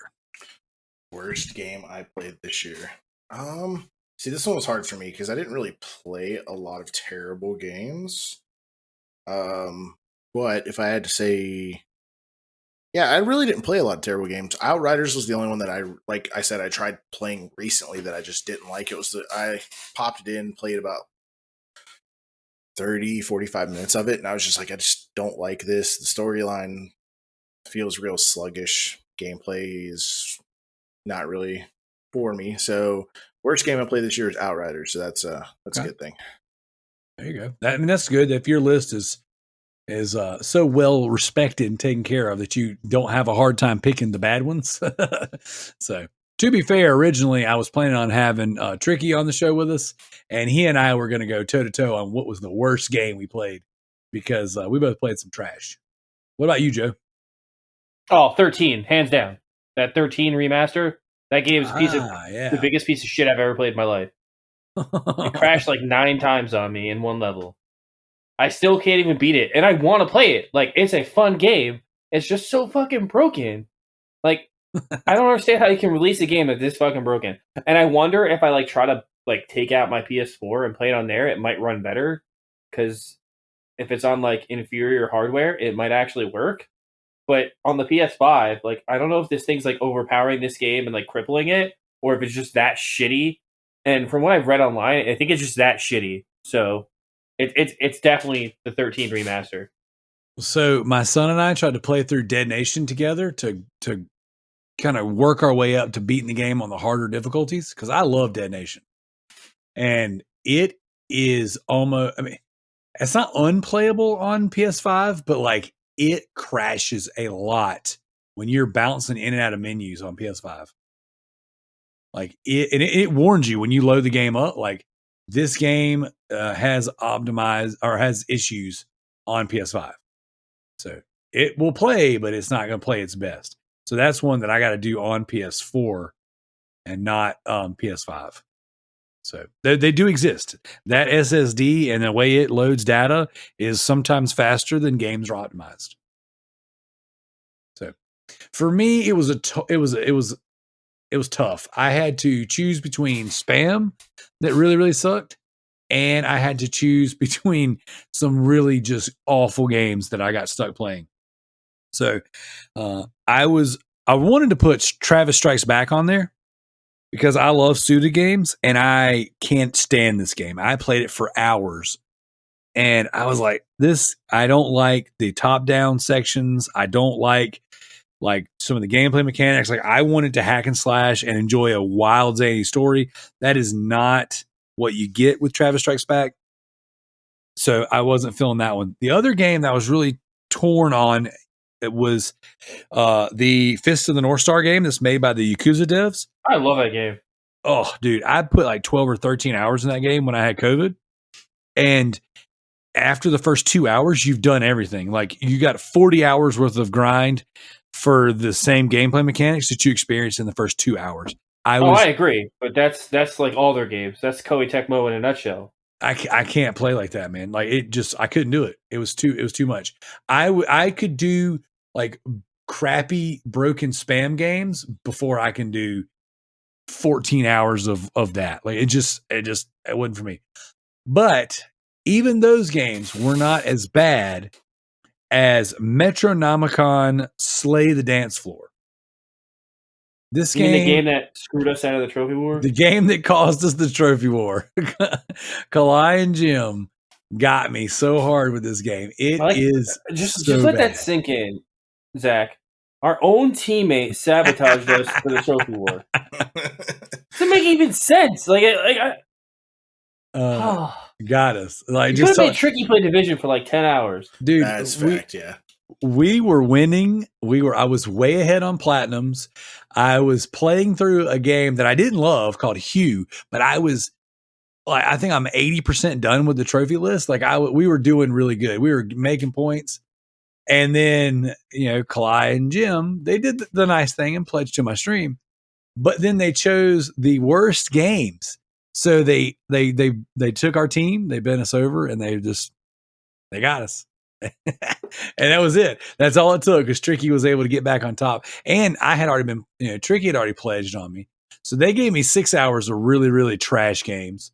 The worst offender being this tap dance beat game that just was so obnoxiously difficult after the fifth level. Like the difficulty spike was so high. I spent 3 hours trying to beat this one level. And when I finally beat it, I was just like, just shoot me. Because now all my momentum is killed. And then I had 3 hours of a Viking beat 'em up game, zombie Viking beat 'em up, which wasn't a bad game by any stretch, but like I was ruined. It just broke me. They took a nap after that. Yeah, it was terrible, man. I couldn't do it anymore. I had so much momentum, and that sucked the life out of me. That game was so bad. So not only did it hurt me in just playing it, but it hurt our team. So that will forever sting as the worst game I've ever played in my entire life. That is fair. It was terrible. But I had a real hard time describing what I felt when I came up with this category. But like when you hear a song that just straight slaps, right? Like hits you like an RKO out of nowhere. Like that's what I kind of wanted to encapsulate with this next category. And so what is a game that you played that might have caught you off guard that just slaps? Like a game that you just weren't expecting to either be as good as it was, or you weren't expecting it to be as enjoyable as it was in that moment. Joe, would you like to start us this time? Go for it, Joe. Yeah, I'll go. I feel like this year for me, it was Ghost of Tsushima. There you go. Because I really didn't. It got so much hype, and everyone's saying the combat was so difficult. And I was like, oh, I don't know if I'll get into this thing. If it's like Souls-like, I'm not really gonna like it. And then I played it, and I was like, I could play this forever. But that's not my ultimate pick because now I thought even harder. And my ultimate pick is Horizon Zero Dawn. Sorry, Kalai. What? That's a good pick. That game slaps like hard. Like I played Horizon, and I was like, man, I feel like the reason Horizon gets so much shit is because it came out right around Breath of the Wild, so like nobody really played it when it first came out. But like, it might be a better overall game than Breath of the Wild, just because I think it is. The narrative is just so good. Yep. And the combat, fighting freaking robot dinosaurs, is awesome. And the amount of weapons you have and the arsenal that you have to choose from, you don't have to fight the dinosaurs the same way. Like it is, I put 69 hours into that game for the platinum and wasn't ready for it to be over. And then she gets, I did this, and this was the very last thing I did, which was stupid, but I've got my Halo style Spartan armor, like right at the end of the game as I was getting my platinum. So like, I really kind of screwed myself over because apparently that's like the best armor in the game. But, yeah, Horizon Zero Dawn is a great game. And my son just came out of his room and gave me a big thumbs up. He's like, oh, yeah. He loves that game. I need to go back and finish it. It's on my list of things to finish. And then, dude, yes. I think the game that caught me the most by surprise, just because of how much love it gets, and everybody loves this game, it's the greatest PlayStation game of all time, is The Last of Us. Yeah. Like, I played it, and I'm like, yeah, it's a masterpiece. Like it really is. I played 15 minutes. It's a masterpiece. You know what though? I forgot that, Joe, that you just recently played that, and that is it. The Last of Us is that one game that like it is everything everyone says it is. Like, dude, I wish the question last week when they said like, what's one game you wish you could play again for the first time? Yes, it's that. Well, it's that or Arkham Asylum. Well, see, the cool thing is Zach gets to experience The Last of Us for the first time. So, like, true. I actually would love for you to do that on stream, and I don't know how distracting that might be. No, I think you really have to experience it for yourself. You have to. I think you should go into isolation, play this, don't talk to anybody for a while, and just beat it. Because it took me like a week to beat it, and I felt like that was too long. Like I just kept every day I picked up the controller. I was like, "Oh man, where's this story going to take me next? What's going to happen to the characters next?" So my plan is I'm playing it on PS3 as well. So I'm playing it how it originally came out, how it was intended to play. Yep. I have it hooked up to my TV in my living room. There you go. So it's away from my computer, my streaming setup, the distracting 3 other monitors that are away from my there you go. Main gaming monitor. Because I've heard the story's good.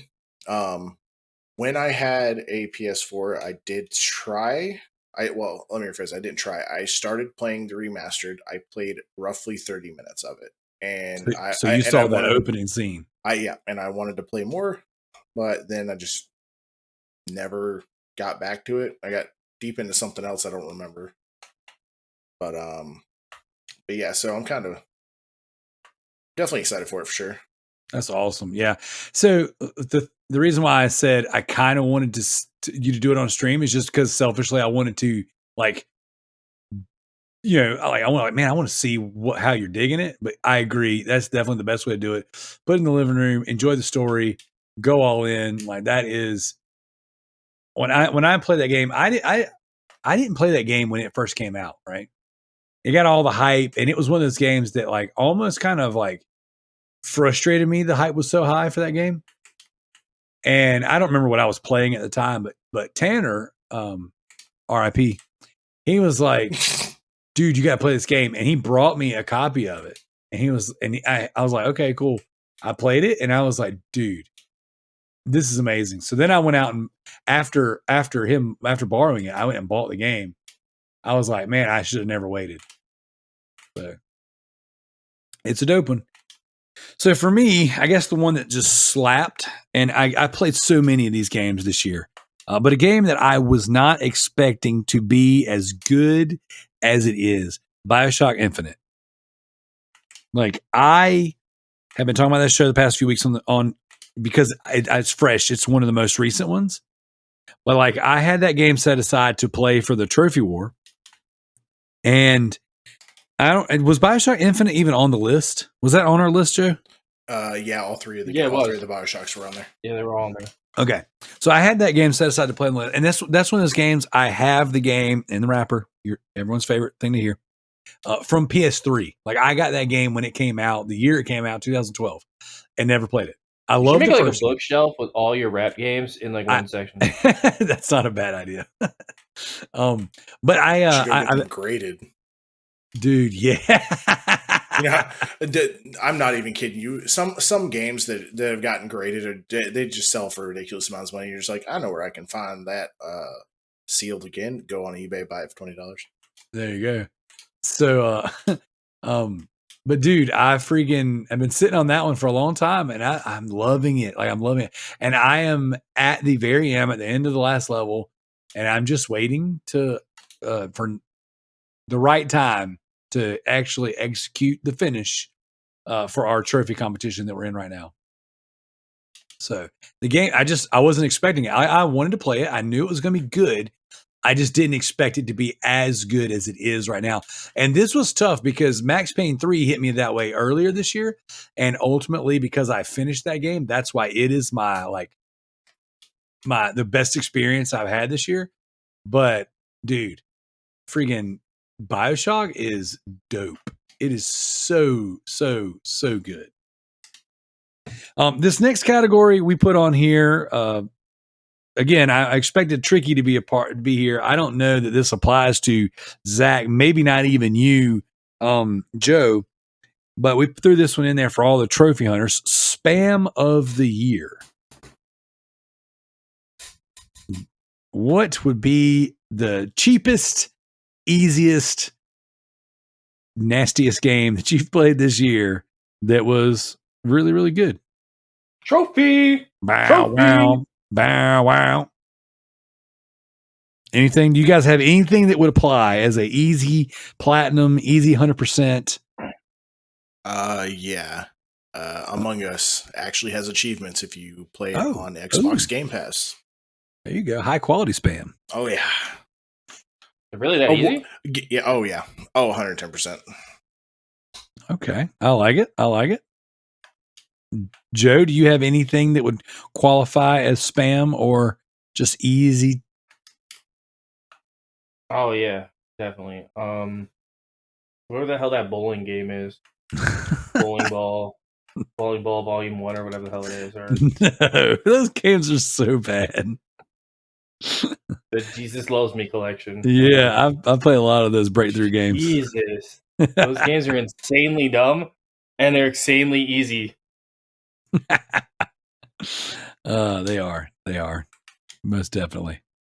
So, and he keeps putting them out, or she, or they. Okay, because we already know what the 2022 winner is going to be. It's going to be My Name is Freaking Mayo 3. Oh yeah, that's going to happen. That's the thing. So for me, this one, I've got a couple that I was between. So I would say one of probably the best spam game of the year would be Loot Hero DX.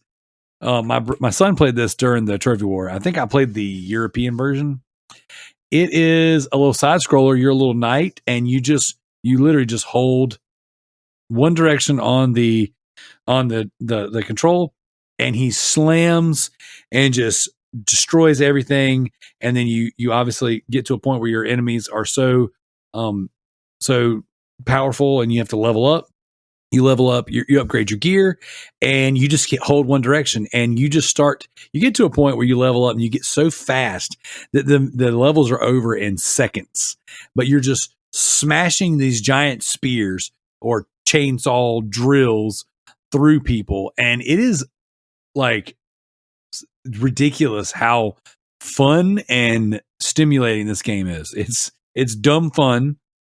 It's like $5 at its most expensive, but it is really awesome. And you've got all these ogres and dragons and bosses and crazy things. Like you actually have to complete the game. But Noah platinum this game on the for the trophy war for Extra Life, and then continued to play the game for 30-40 minutes afterwards, and was like level 100 and something, and just continuing to smash enemies till the game was starting to lag, and the frames were dropping from so many enemies and so much destruction on the screen. What I actually just heard you say is your son lost you the trophy war. he spent 40 minutes playing that 5-minute game. Yeah, he spent 40 minutes playing that game. He could have been moving on to more trash. You know what? You're right. He's grounded. Deal. So you can tell him I got him grounded. It's fine. There you go. So yeah, I would say Loot Hero DX is definitely the spam of the year. Now, high quality spam, I would say. No, we're gonna stick with that one. That was the one. Iron Snout is another good one, but that one, I don't know. That one gets kind of difficult. So it's pretty good game.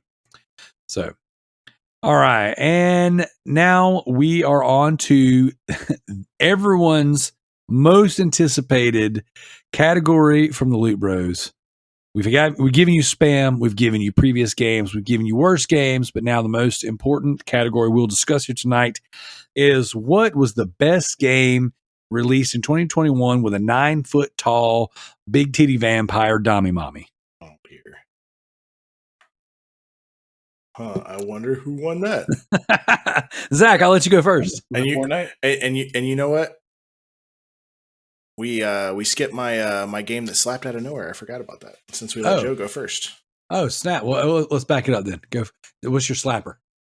So I actually really didn't expect to enjoy New World as much as I did, but New World definitely came out of nowhere. Oh, okay. I've heard good things. Now on to the Dommy Mommy. I'm trying to avoid this topic. What would be your winner for the 2021 Dommy Mommy of the year? Cookie Mama. Yeah. What? Senrakagura? Cookie Mama, because no one's better than Mama. Well, they're not 9 foot tall, but I'll take it.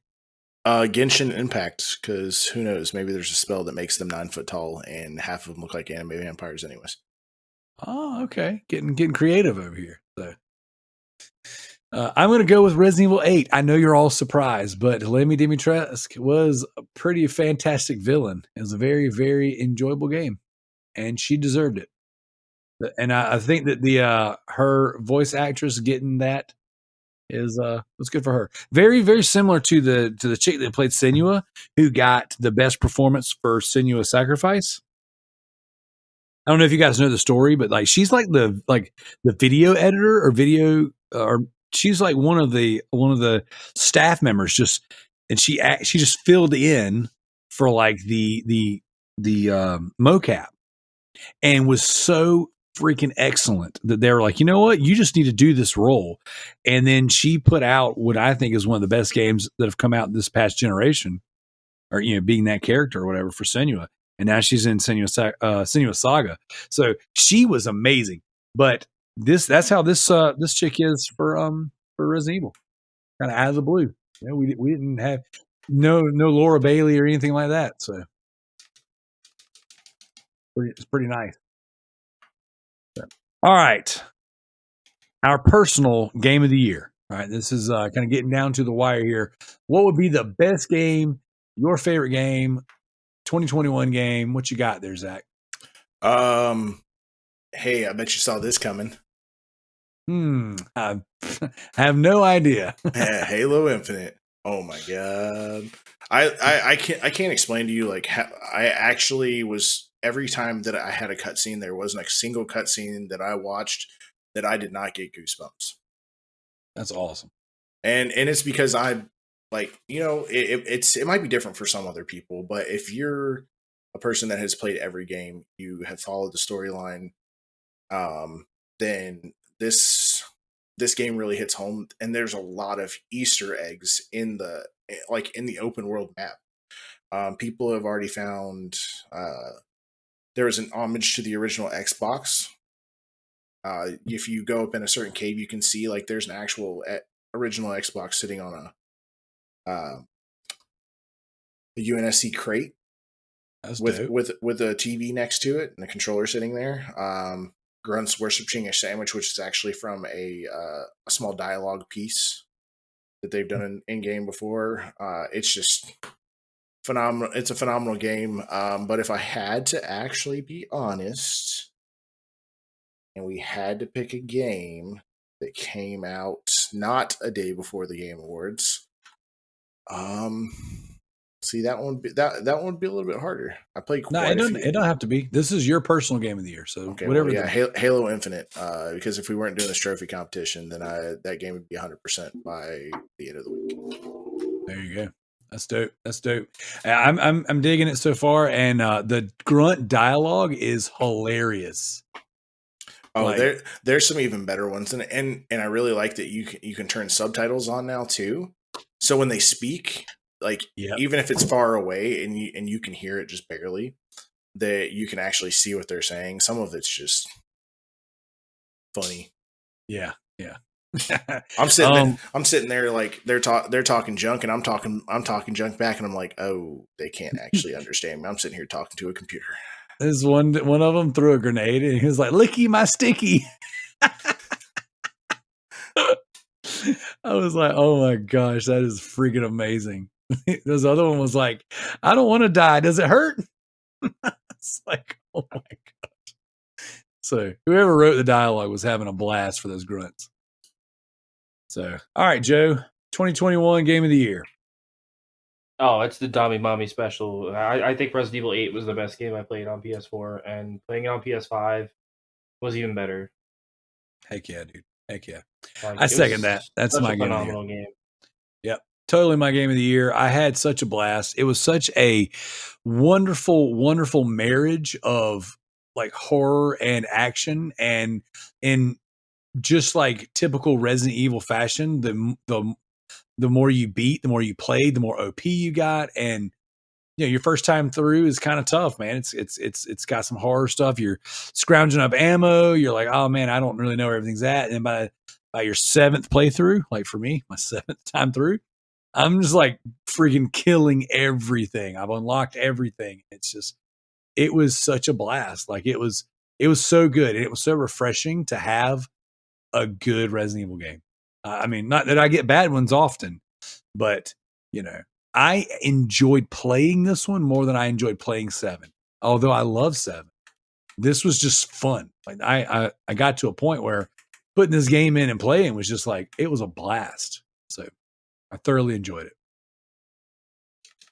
So, and then we're going to end the show with the Loot Bros Community Game of the Year. I read the top 3. We put a poll out in the Facebook group. I put something out on the Instagram and in the Discord. And so the unanimous decision was that Resident Evil 8 was the Loot Bros. I just got a trophy. Wow, wow. But yes, Loot Bros Community Game of the Year, Resident Evil 8, and then followed by Halo Infinite, and then coming in a very close third, Call of Duty Ghost. See, what Darrell is omitting to tell you is Resident Evil and Halo got the same amount of votes. They did. But you're the tiebreaker, huh? Even though you voted for Resident Evil 8? Well, also, I think I posted the poll before the game was completely out. I want a recount. I demand. Well, you know what? I demand a recount. It can't technically be the winner because all the modes are not released for it yet. So it's technically not. That's It's alpha still. It's an alpha. Hey, you know what? You know what? We're missing Forge. We're missing co-op campaign. So if we're gonna bounce to that, next week 4 playlists are coming out for Halo. Oh, sweet! They're coming out SWAT Slayer, and 2 other ones I don't remember because I'm only gonna play SWAT and Slayer pretty much. Well, that's where everyone's gonna be moving. So people are gonna stop playing oddball and all that crap. I demand a recount. So, yeah, well, we don't do that here. So. You know what? Fine. You know, hashtag I demand a recount on the Loot Bros Facebook group. There you go. Yeah, you can hashtag all you want. So Resident Evil Village for the win, baby. Clean sweep. Took all the categories. Joe, Zach, thank you guys for coming on the show and doing this, man. This was a lot of fun. I thoroughly enjoyed talking shop, talking games, talking Resident Evil, all that good stuff. So, is there anything you guys want to plug or anything you want to talk about before we get out of here?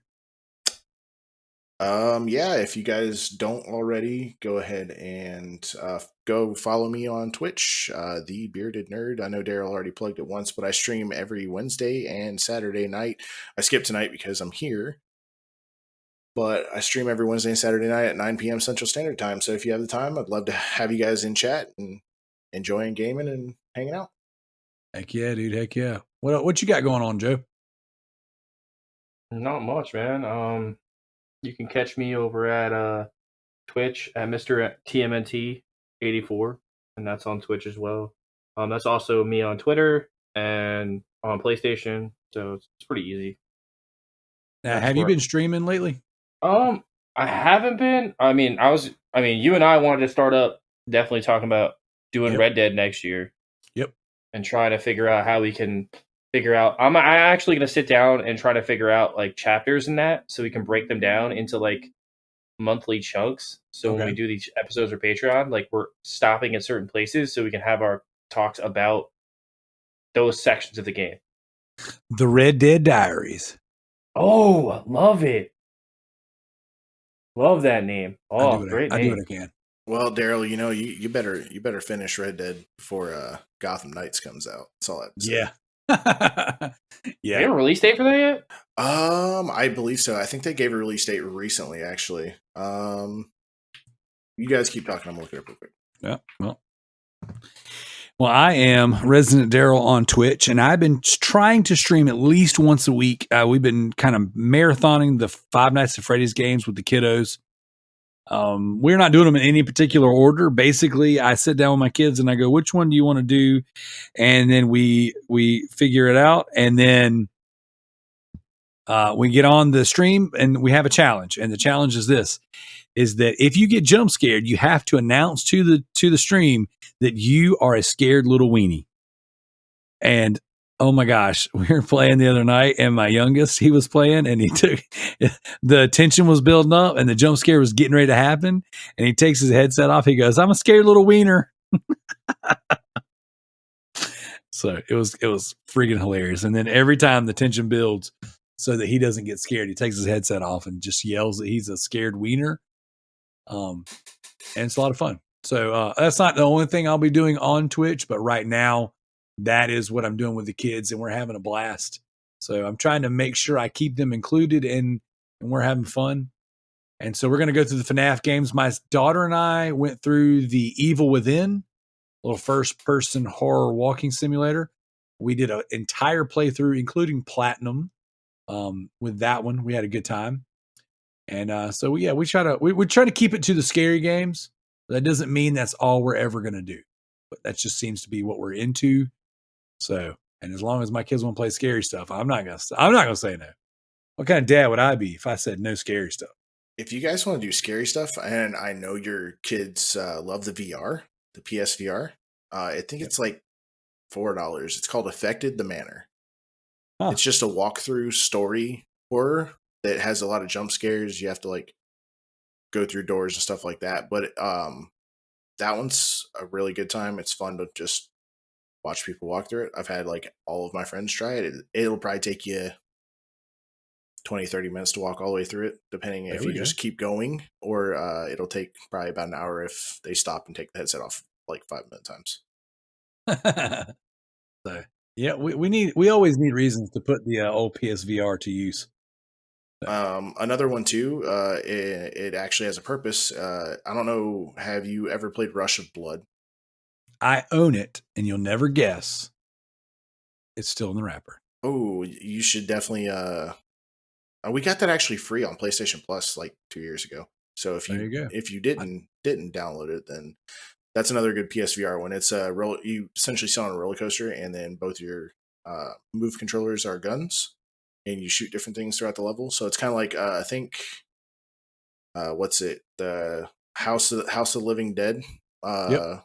but VR on a roller coaster. That's how it should be. I dig it.